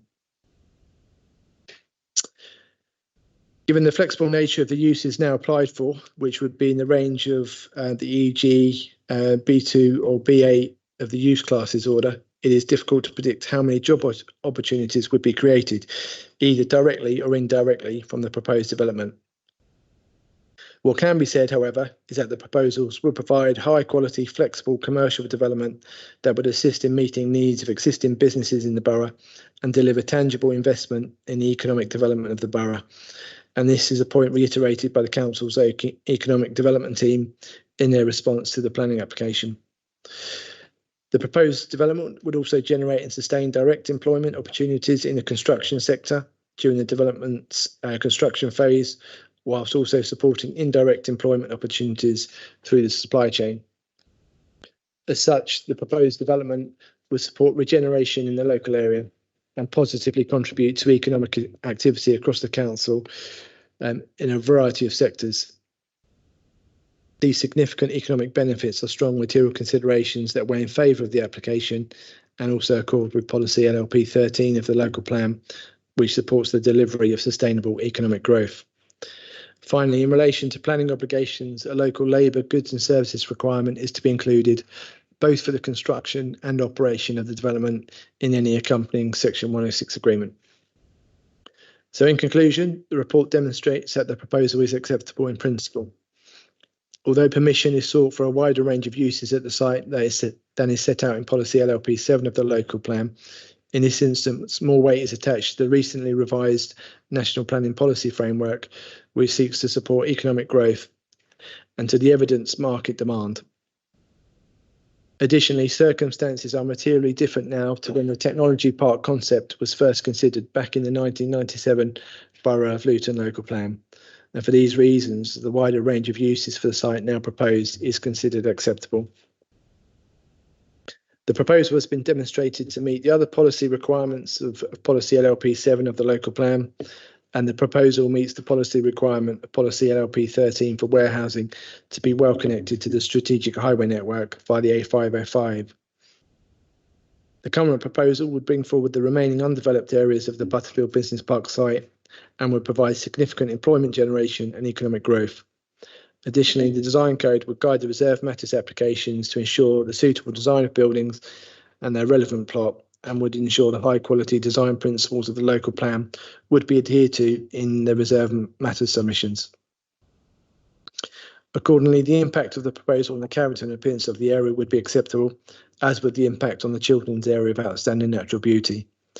The report has also found that the impact on neighbouring uses would be acceptable, the highways impact and parking provision would be acceptable, and that the impacts on biodiversity, trees and sustainability would also all be acceptable. Finally, the proposal would provide for job creation and sustainable economic growth, complying with both policy LLP 13 of the local plan and the council's wider aspirations. For these reasons, it is considered that the development comprises a sustainable and high quality form of development.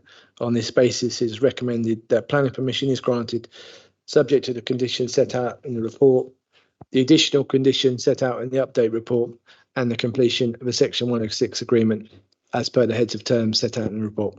Thank you, Chair. Clive? Yeah.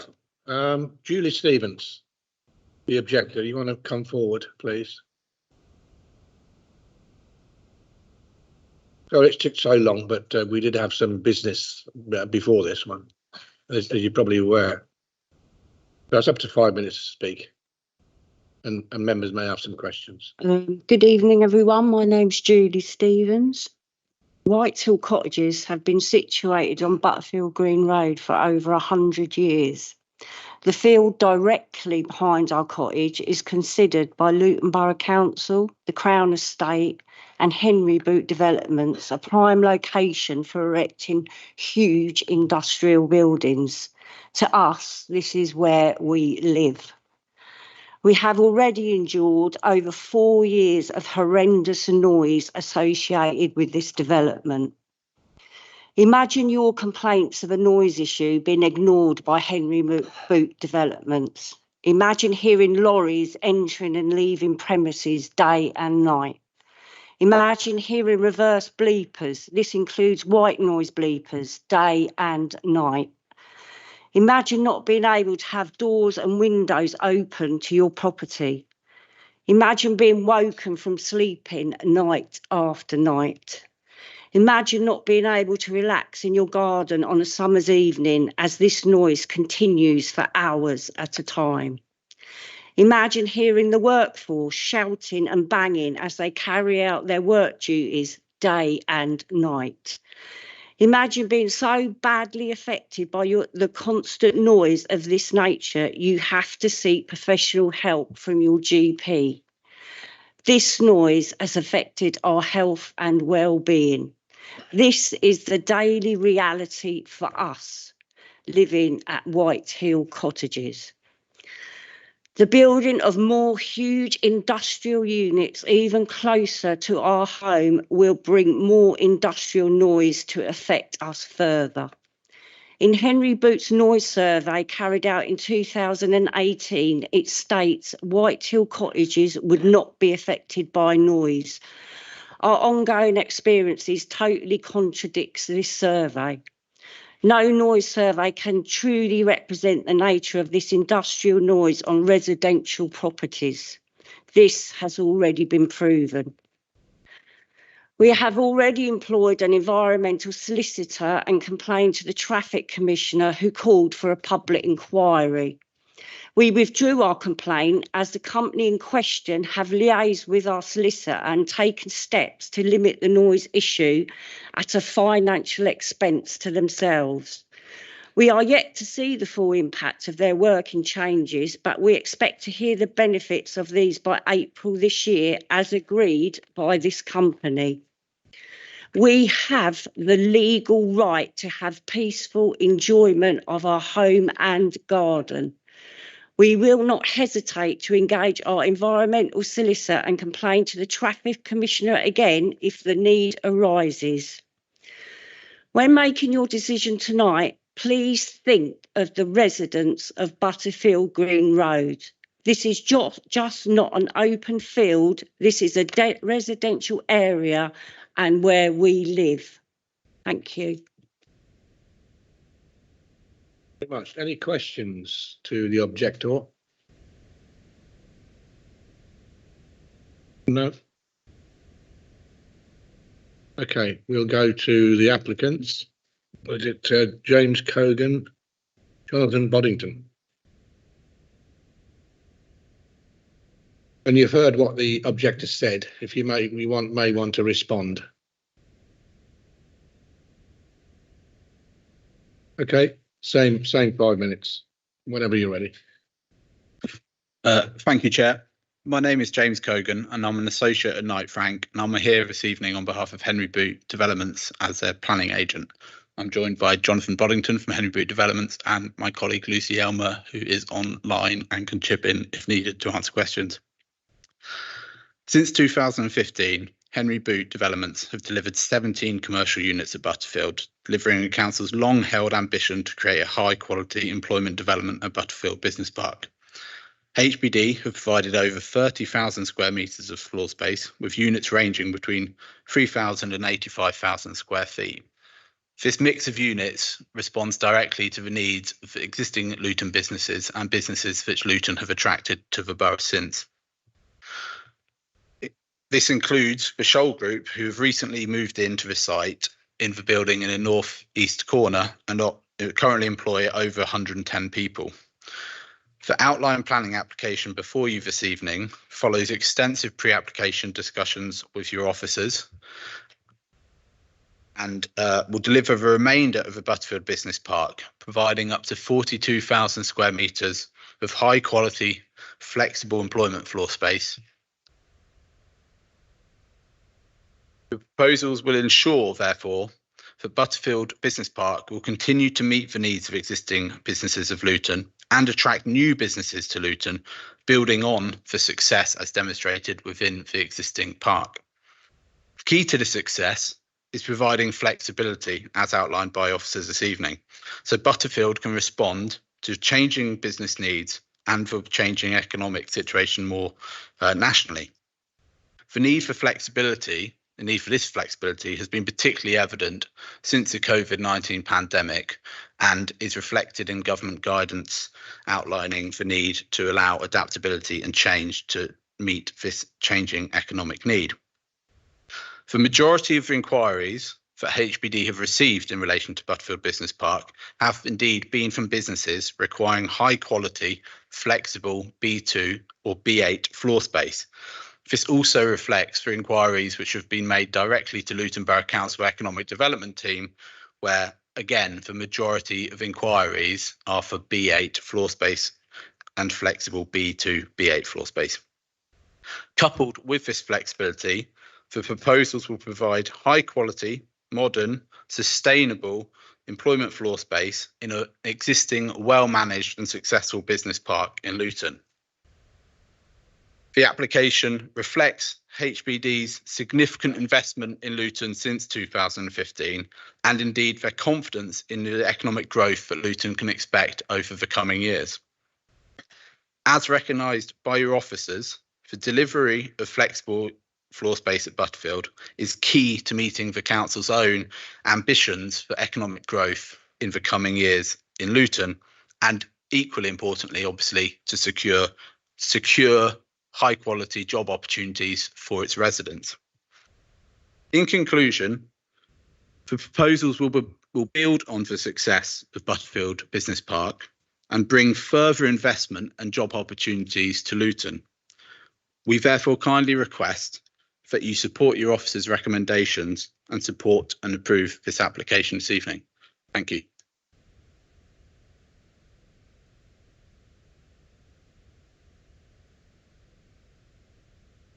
No, we're just here to answer questions. I think that was all our speech today.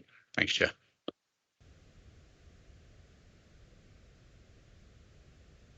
Mitigated measures you can put in to alleviate any noise and disturbance that they obviously suffer. Of course. So, as I said, we've been engaging with your officers extensively during pre-application and since the application has been submitted, in light of comments from residents and also comments from your officers. I think there's two elements to answer that question. Firstly, the design of the indicative master plan has been designed to minimise noise to the neighbouring residents. That's done through a combination of the orientation of buildings with service yards focused away from the boundary and the buildings in themselves providing a degree of acoustic barrier to residents. We've incorporated a significant and substantial landscaping bund around Whitehill Cottages in particular, as well as to the south adjoining the cemetery, which Clive made a point to mention has been approved under a separate application now. And perhaps most importantly, with officers, we've agreed a robust condition which requires noise generated from this site to be well within World Health Organization recognised standards at all existing receptors. This also includes a requirement for an operational management plan to be submitted to demonstrate how the operators of the units in the future will minimise noise generated from their operations and will demonstrate how those maximum noise levels will be adhered to through operation. And the same can be said about construction as well. Members' questions to the applicants? Yeah, Clive. Thank you, Chair. Getting back to the objectors' objections about noise, do you acknowledge that some parts of your estate are generating excessive noise, which is disturbing the neighbours? I think we have to accept there have been complaints raised by neighbours around operational noise from some of the existing buildings on the estate. Yes, that's a matter of fact. That's there. I think what we've strived to do in this application is ensure that through the imposition of a condition which Clive has set out in his report, that those issues will not arise from the development in front of you today. There's also the inclusion of mitigation through the bund and mitigation which will be provided within the outline development, which I think our acousticians would conclude will make an improvement on the situation currently. There will be buildings and acoustic mitigation between the noise generator, which has caused issues in the past, and the receptors, which will reduce the impact going forward. If that answers your question.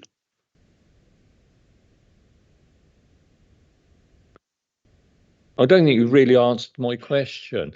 You're talking about future developments maybe being a bit quieter, but the present operations on the estate, by the sounds of it, are generating unacceptable levels of noise. As the landlord, as it were, of the site, the whatever, are you doing anything about these excessive levels, or are you saying, well, that's history and we're moving on?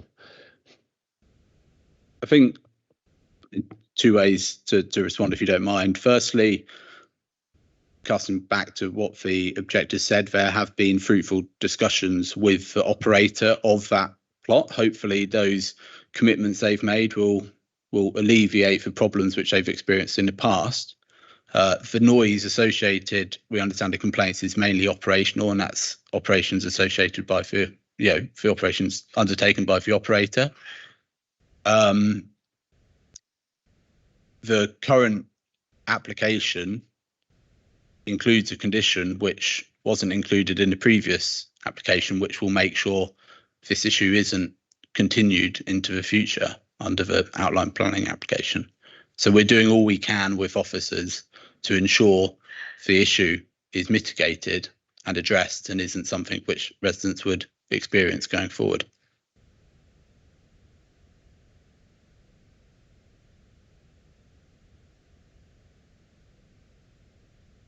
Yeah, so the residents have got to live with it, apparently.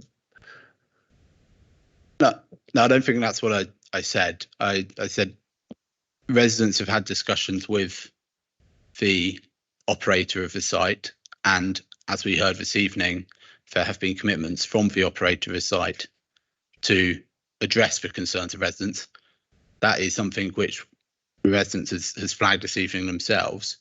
What I'm suggesting is that the proposals in front of you this evening will both reduce the impact of the noise from the existing development on the site through the design and mitigation which is incorporated within it, and equally will, through the imposition of a condition, make sure that there is an enforceable position that the council will be able to take if noise is deemed to be causing an inappropriate level of noise and nuisance going forward.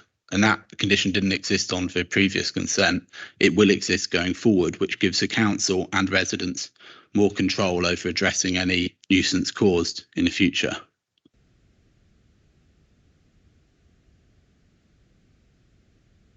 Any further questions to the applicants? Okay, thank you very much.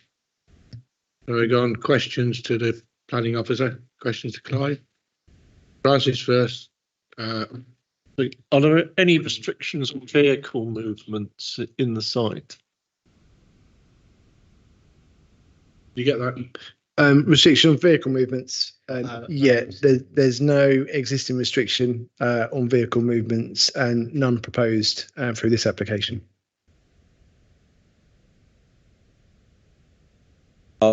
Just a quick one about the Bedfordshire Fire recommendation for fire sprinklers to be installed with the hydrants. So I discovered it's missing in the conditions. Is that on purpose, or are you going to add that to that? Fire hydrants, I thought we had covered that in the conditions, so let me just double check.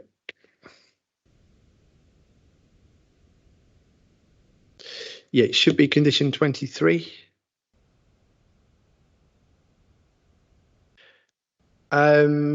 Sprinklers is not mandatory at this stage. It would be for the operator to decide if they were going to take that forward. It's obviously something that we would recommend, but it's not something mandatory that we can control through planning. There's minimum requirements for building regulations, but that's obviously separate to planning. We would obviously, recommend that they would. It's in, generally in their interest, but it's not mandatory, which is why we've not included it as a condition.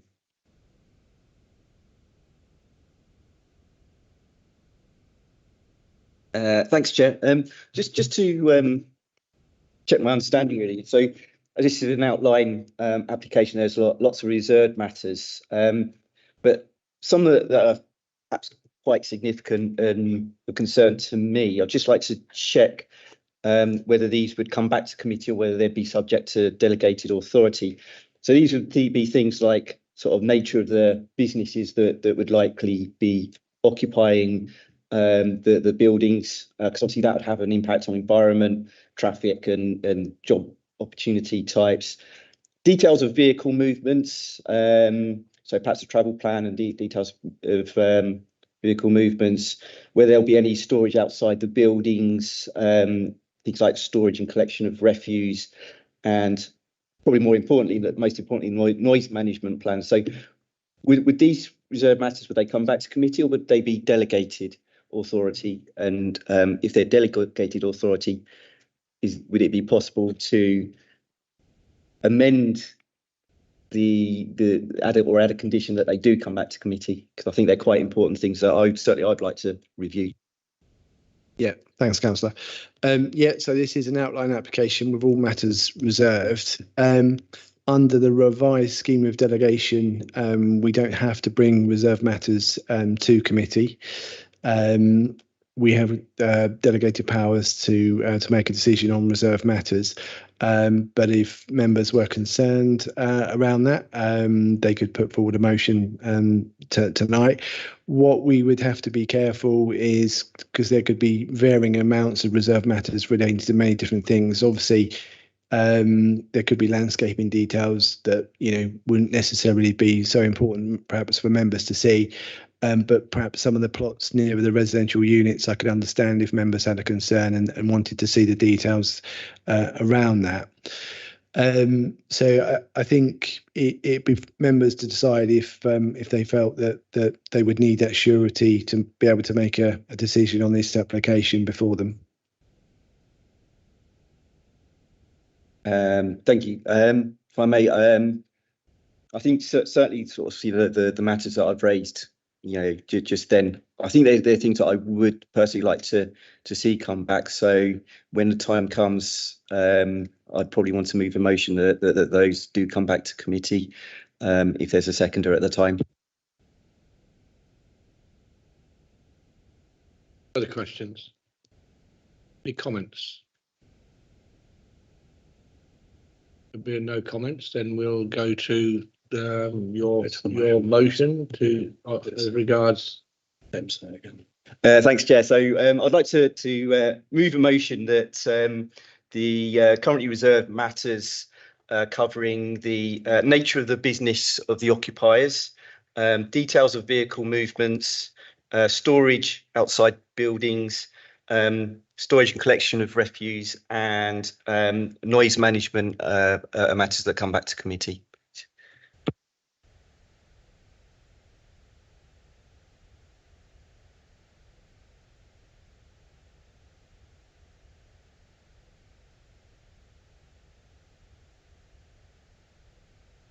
So to vote on the motion put forward by Councillor Bridgen. So Councillor Ajisola. Against. Councillor Bridgen. For. Councillor Chowdhury. Against. Councillor Farouk. Against. Councillor Mead. For. Councillor Miller. Against. Councillor Raja. Against. Councillor Steer. For. Councillor Taylor. Against. 6, yeah, 6-3. So that's been lost 6-3. So the recommendation is to approve. So I'll move approval. Is that seconded?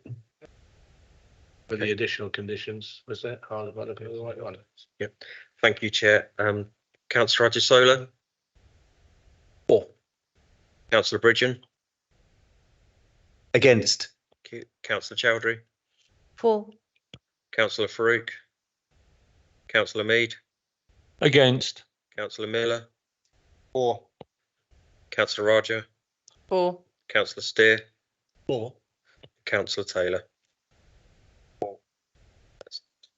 2-7. Carried. Yep. So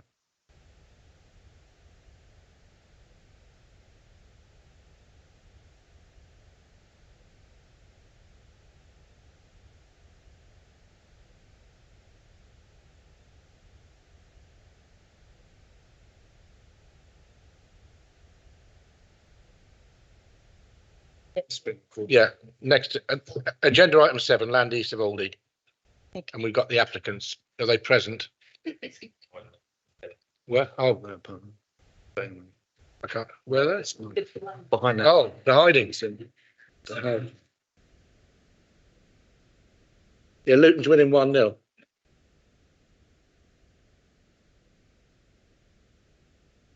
Is it half time yet?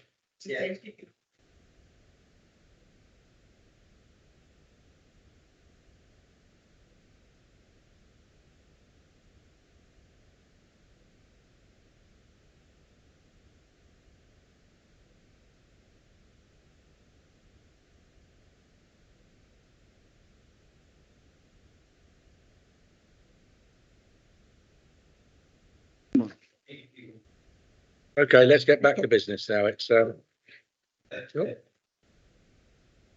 Niall, it's you again. Yeah. Okay, so in addition to the written update already presented, seeking revisions to the wording of condition 5 and 21 and an additional noise condition, I've had a late response from the lead local flood authority on the amended drainage information.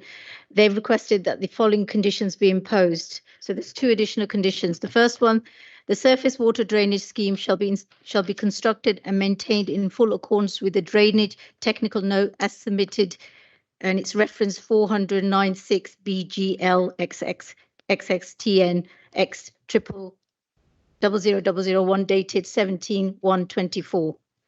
And the second condition is prior to first occupation, details for the long-term maintenance arrangement for the surface water drainage system, including all SUD features, to be submitted in writing to the local planning authority for approval. The submitted details should identify runoff, subcatchments, SUDS components, control structures, flow routes, and outfalls. In addition, the plan must clarify the access that is required to each surface water management component for maintenance purposes. The maintenance plan shall be carried out in full thereafter. Okay.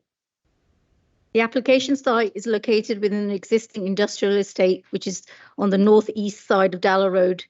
The site is bounded by Hatters Waste to the north, multiple industrial units to the east, Dalla Road to the south, and Laporte Retail Park stores Aldi and BQ to the west. To the south of the site is Shire House and 400 Dalla Road. The current access to the site is via private road off Dalla Road. The access road is currently used as a delivery and service road for B&Q and Aldi. The current application is seeking approval for a Class B8 open storage consisting of 3 separate open storage yards labelled areas A, B, and C. The site would have an on-site portable offices, welfare units, associated car parking area, landscaping, and boundary treatment. The central part of the site would be hard surface with landscaping zone along the perimeter. The proposal would have 3 access points off the western boundary. The existing TPO trees along the site boundaries would be retained as part of the landscaping proposal. A 0.6 metre wide gravel is proposed along the northern, eastern and southern boundary of the concrete surface yards to act as a transition between the storage area and the existing tree line. The proposed open storage is to be enclosed by a 3 metre high fencing on all sides with metal palisade fencing on the western, northern and eastern boundaries to match the existing boundary treatment of those at B&Q and Aldi. The southern boundary would have a 3 metre high timber acoustic fence. The provision of waste storage would be located within the yard areas. The application site is currently vacant and is not allocated for any specific use within the Luton local plan. However, it is located adjacent to a wider Category A employment area to the east and south and adjoins existing employment uses to the west. The site has extensive planning history relating to the redevelopment for industrial purposes, with the most recent approval granted in 2022. It's an extant permission for the erection of a Class B8 warehouse on the site with associated parking and landscaping. As a result of this approval and other mixed industrial use schemes granted consent in the past, the principle of the land use for the site for Class B8 has already been accepted.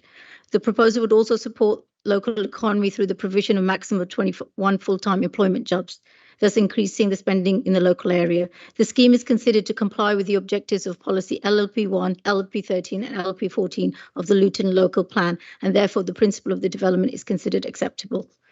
Owing to the location of the site and the existing and proposed 3 metre high fencing, as well as the existing tree cover along the northern, eastern and southern boundaries of the site, means that the site is not highly visible from public viewpoints or the surrounding street scenes. The only structure provided would The only structure provided would be a small single-story prefab offices and welfare units, which, owing to their limited height, sighting, and the 3-meter-high fence, would hardly be visible from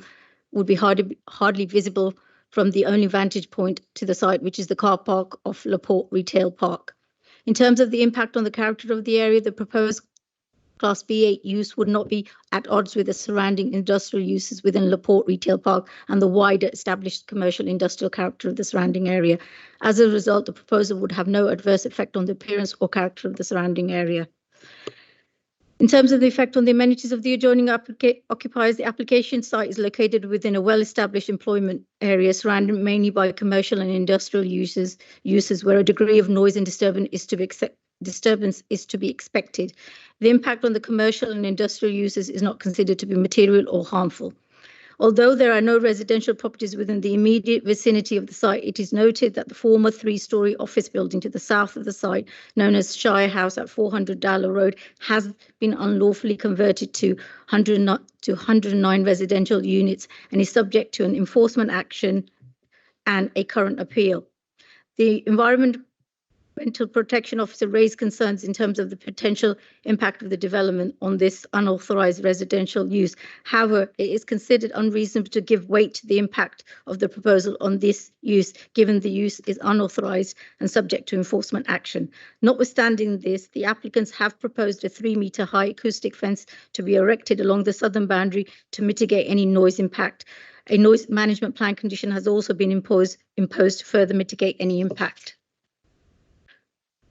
In light of this, no adverse effect anticipated on the amenities of the adjoining occupiers from the proposed development. Transport and parking implications. As set out in the report, on the basis of the transport statement submitted, the existing car parking available between the site and the neighbouring uses and the overall number of full-time staff, the proposer is unlikely to raise any major parking or highway implications. Furthermore, the local highway authority have raised no concerns in relation to parking or highway impact. Ecology, given the low ecological value of the site in question, the fact that the site has historical contamination and a contribution package has already been secured to relocate and minimise the impact on the wildlife, means that the current scheme does not raise any major ecological implications. An ecological management condition has also been imposed. In terms of flooding, the site is located within flood zone 1 and is therefore considered to be at low risk of flooding. Even so, a drainage strategy report, including a flood risk assessment, has been prepared and submitted alongside this application. Whilst the report submitted was generally acceptable in principle, further information was requested by the LLFA seeking clarification on a number of points. The LLF have responded back on the additional information, seeking the 2 additional conditions to be imposed, which have already been outlined as part of the verbal update on this application. To conclude, the proposed open storage Class B8 use and the associated works are considered to be acceptable in principle and would have no adverse impact on the character of the surrounding area or the amenities of the adjoining occupiers. On that basis, a conditional approval is recommended. Thank you, Chair. Thanks, Nyla. And the applicants are here. If you wish to exercise your right to speak, carry on. Thank you. My name is Alistair Christie. I'm speaking on behalf of the applicant for the development of B8 open storage at the facility at Laporte Retail Park. Laporte Retail Park the site at Darlow Road has been lying vacant for many years, partly due to an historic land contamination issue. This is the last parcel of redevelopment land within the Laporte Retail Park. We are seeking to develop the Darlow Road site for open storage use. This is a subsector that has remained robust following the post-COVID market restructure. There is a chronic shortage of high-quality Class B8 open storage sites, particularly where opportunity for such sites is limited in a built-up area. This proposal is a well-designed scheme with fully concreted surface, fencing, professional managed security measures, and sustainability features, including EV charging points and bike stores. On-site parking is provided at a 1-to-1 ratio for staff parking in line with parking standards. There is a significant upfront cost to get this site off the ground due to the abnormally high remediation costs and the initial build cost to provide new utilities and surfacing of the site. We are committed to delivering a high quality, well managed open storage site. As part of the proposal, we would install a 3-metre high acoustic fence at our southern boundary to mitigate any potential noise or visual impact to Shire House. Our site will be well managed to avoid any material detriment to the surrounding units. Open storage is well suited to this location within an established employment area adjacent to B&Q, Aldi and the industrial estate on Bilton Way. This proposal will bring this vacant site into active industrial use, contributing to Luton's economic development. It will generate approximately 21 jobs within an established industrial area and support other commercial industrial businesses in the borough by providing open storage facilities. The proposed open storage would also be complementary to B&Q, who have been using the adjacent car park for open storage of building materials. Thank you for your time. We're happy to answer any questions, and I have with me Karen Jones from RPS, who can deal with any technical matters. Thank you very much. Any questions to the applicant? Yeah, Lee and Clive. Yeah, to me, sorry. Thanks, Chair.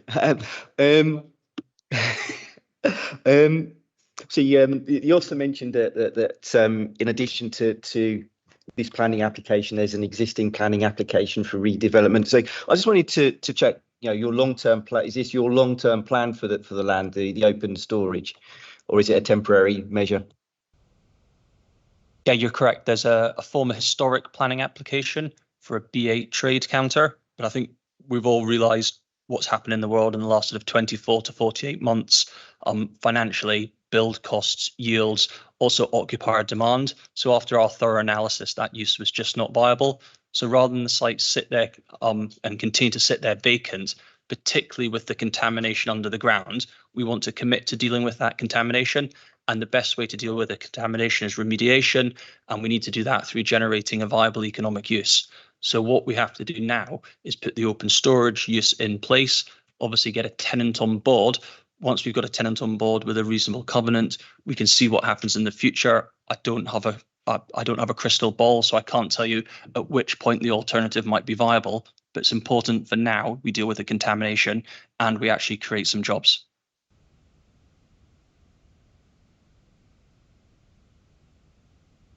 This is part of the old Laporte's site, isn't it? I worked with a chemist who worked at Laporte's, and he says that it was their practice to go out into the chalk, scoop out a big pit, pour in their slurry, and then cap it and walk away. And when I heard that B&Q had a building collapse 10, 12 years ago, I wondered if it was one of these caps on the slurry pits giving way. I don't know whether it was. Have you done the survey of the ground and what's underneath? Are you building on these old slurry pits? Thank you. So with the previous application and our application, we've got very detailed ground and soil investigation surveys, so we know what's in there. I can't profess to say that I'm the expert, but between our consultants and the EA, there's been significant ongoing correspondence to the point that the Environment Agency themselves are completely happy with our strategy, our method statements, and how that land's going to be remediated. So I'm afraid I can't tell you the exact detail of the chemicals. All I can say is our consultant and the EA are completely happy with what we're doing. Unfortunately, we're not doing a building, so there'll be no collapses. Yeah.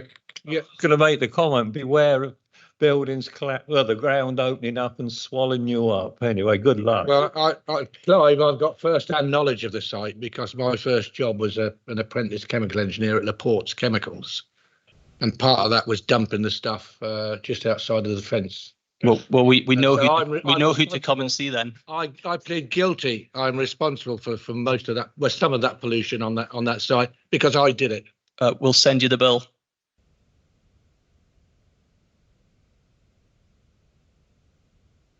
Any comments? Yeah, I mean, I just see that the impact on the surrounding area will be minimal. The site could be used for a multiple range of open uses, etc. The impact on the surrounding houses negligible, if anything at all. So, I'm happy to move the. Oh, sorry, Lee. I just have perhaps a question for the officer, if that's okay. So obviously, I mean, I think we all know that area quite well, and the traffic there can be a nightmare. Do we know the expected number of vehicles that are likely to ingress and egress that site? And would it be possible to put in a condition to, should we say, limit the impacts of that? I don't know, actually, this might be a big question for you.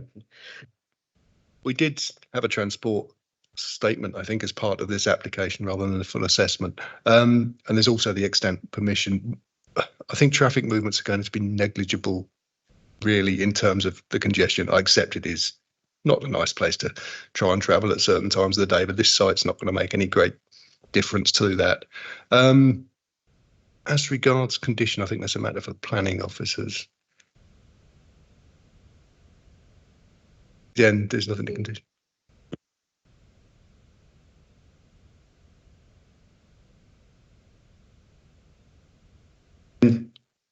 Yeah, not sure. I'll perhaps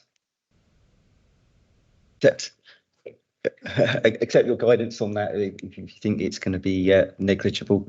I think just another sort of question I was going to have is obviously I can understand the need to make use of the land, even if it temporarily to so we say build funds for the more longer term nature of the development. But I was just wondering whether this planning, because I mean open storage is quite, I don't know, unsightly, and it'd be a shame for the land just to be used for that. So I was wondering whether maybe a time limited permission could be put in place. Just another question, really.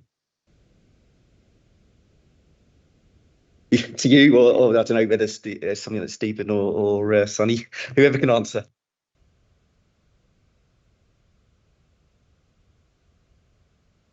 Shall I?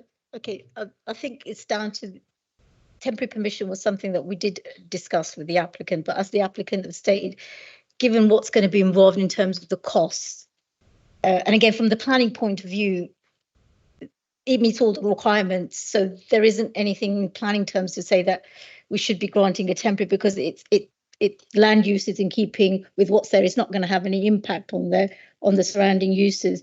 And it's something that I think from the applicant's point of view, that's not something that they want to necessarily accept. So puts in a bit of a difficult. Yeah, I think. But what's the point of giving them a three or 5 year temporary consent? And after the 3 or 5 years, they move out, and we've still got that piece of land that's vacant, and not taking into account the money they spent on the actual site itself.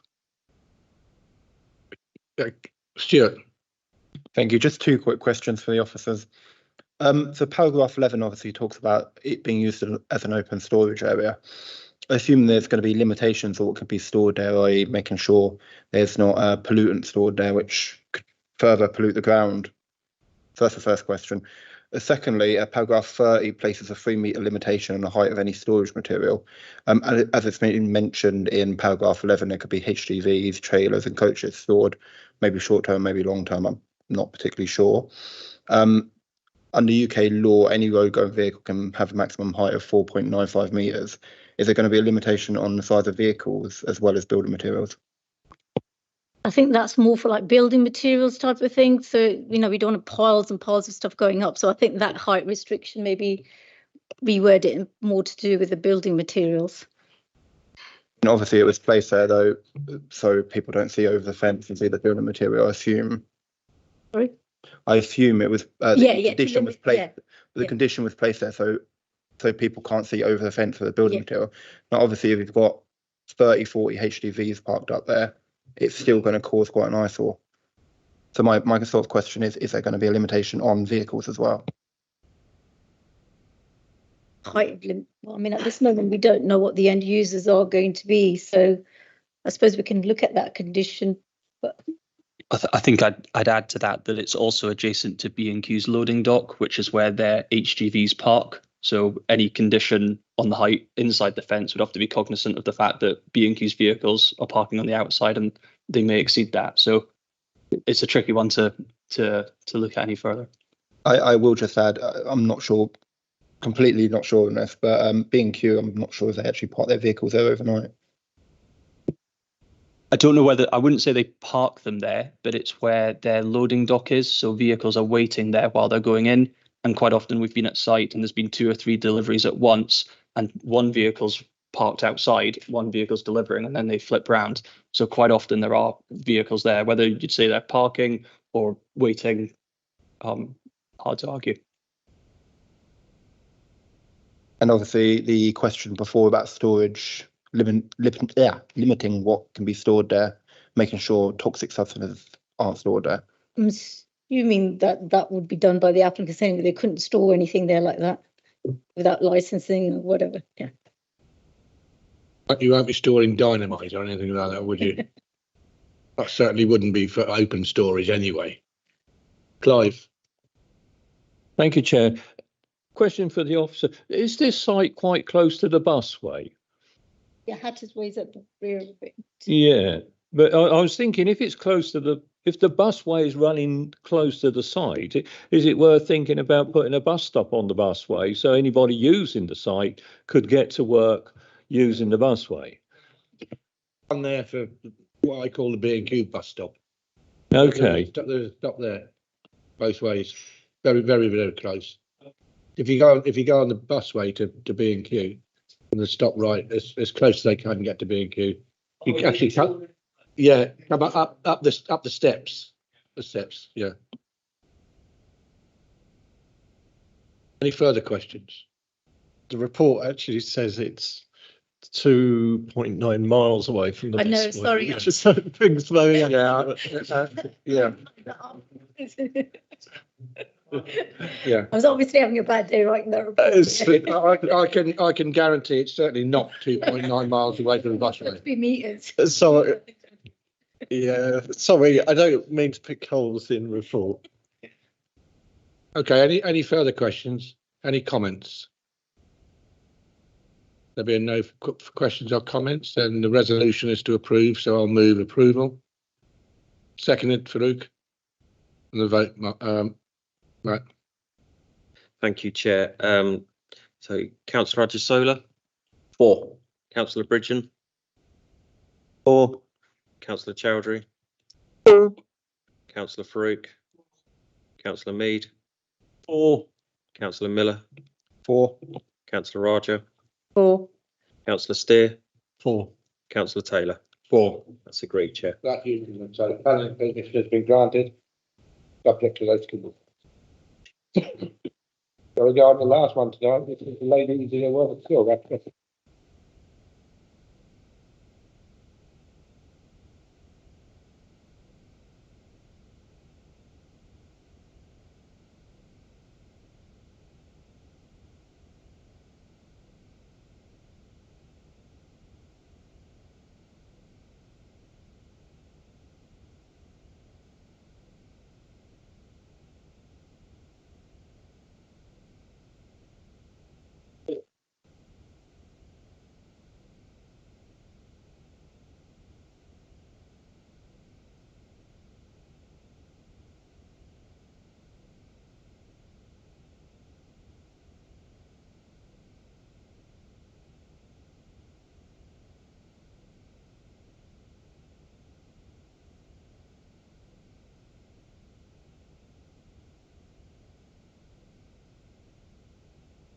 if you leave and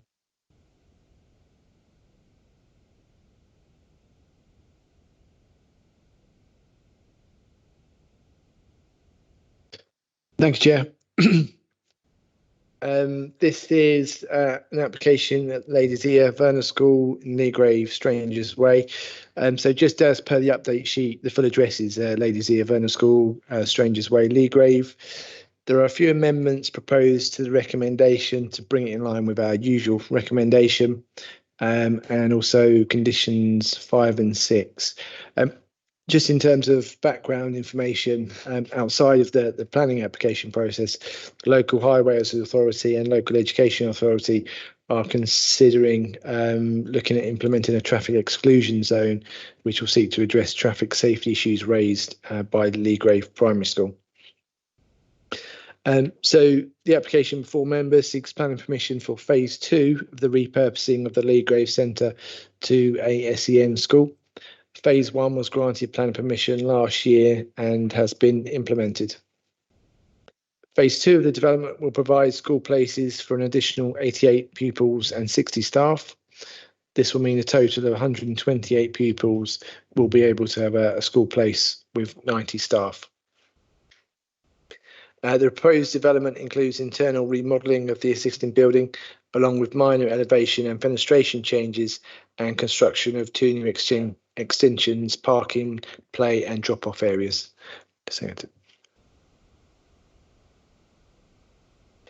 The 2 new extensions, which are hatched in grey on the block plan, are single storey and proposed to have seam metal roofs. The walls of the extension will be finished in brick to match the existing school buildings. The development will include classrooms, hydrotherapy, sports and music rooms for the pupils. The principle of the proposed development is considered to comply with policy LLP 24 for the local plan. And furthermore, it's also important to recognise that part of the building has already been granted plan permission to be used as an SEN school under the phase 1 application.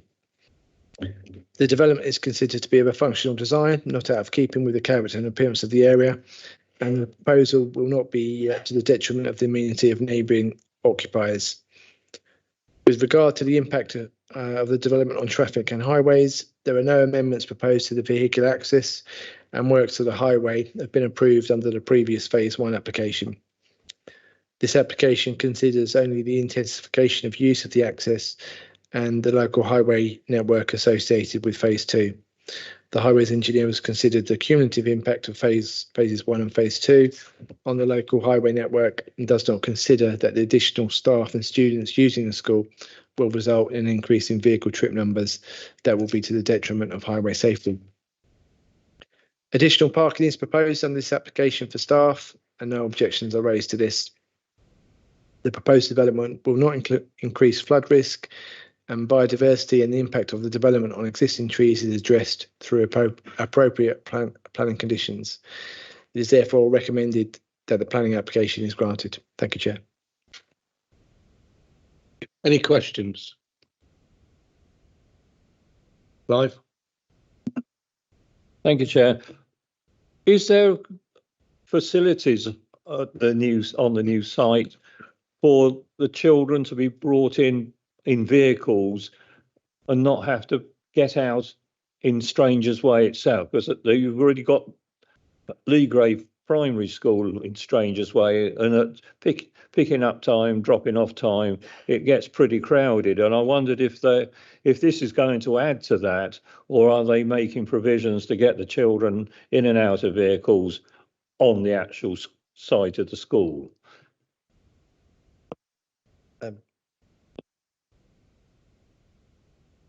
I can answer that. Yeah, something like 75 to 80% of the pupils will arrive by minibus, and whether they arrive by minibus or by parents' vehicles, they're going into the school site. And I think the site is then secure, and the children are then dropped off, and the vehicles leave the site. Yeah. So from that point of view, it's the operation of the SEN school is entirely safe in that respect. But thank you.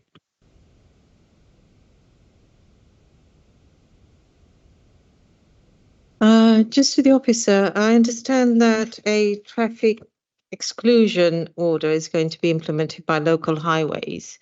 Do we know how soon that will happen and who's actually paying for it? The applicant is paying for it, but of course the applicant is Luton Borough Council, but it's coming from the proposer for the school development.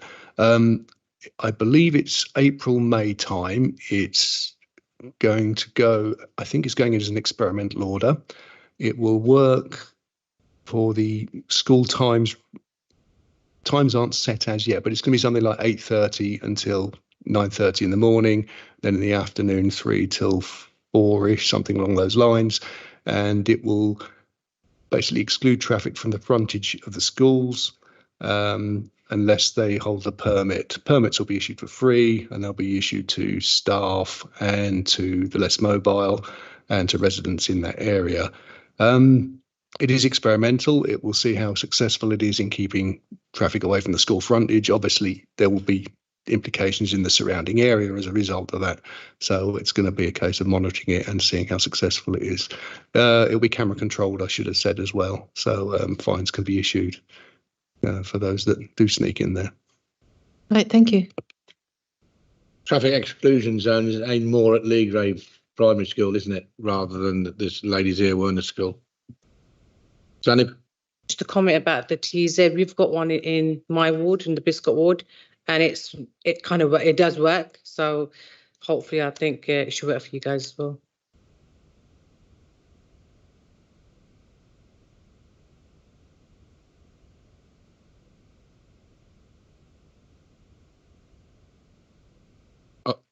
There being no further comments, I'll move the resolution, and that's for approval. Is that seconded? Farouk. And we go to the vote, Matt.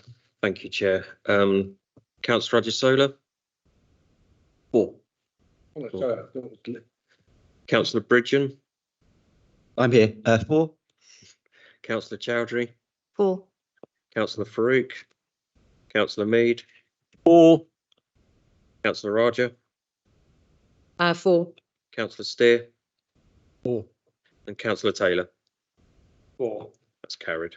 And that's carried. So planning permission has been granted. Right.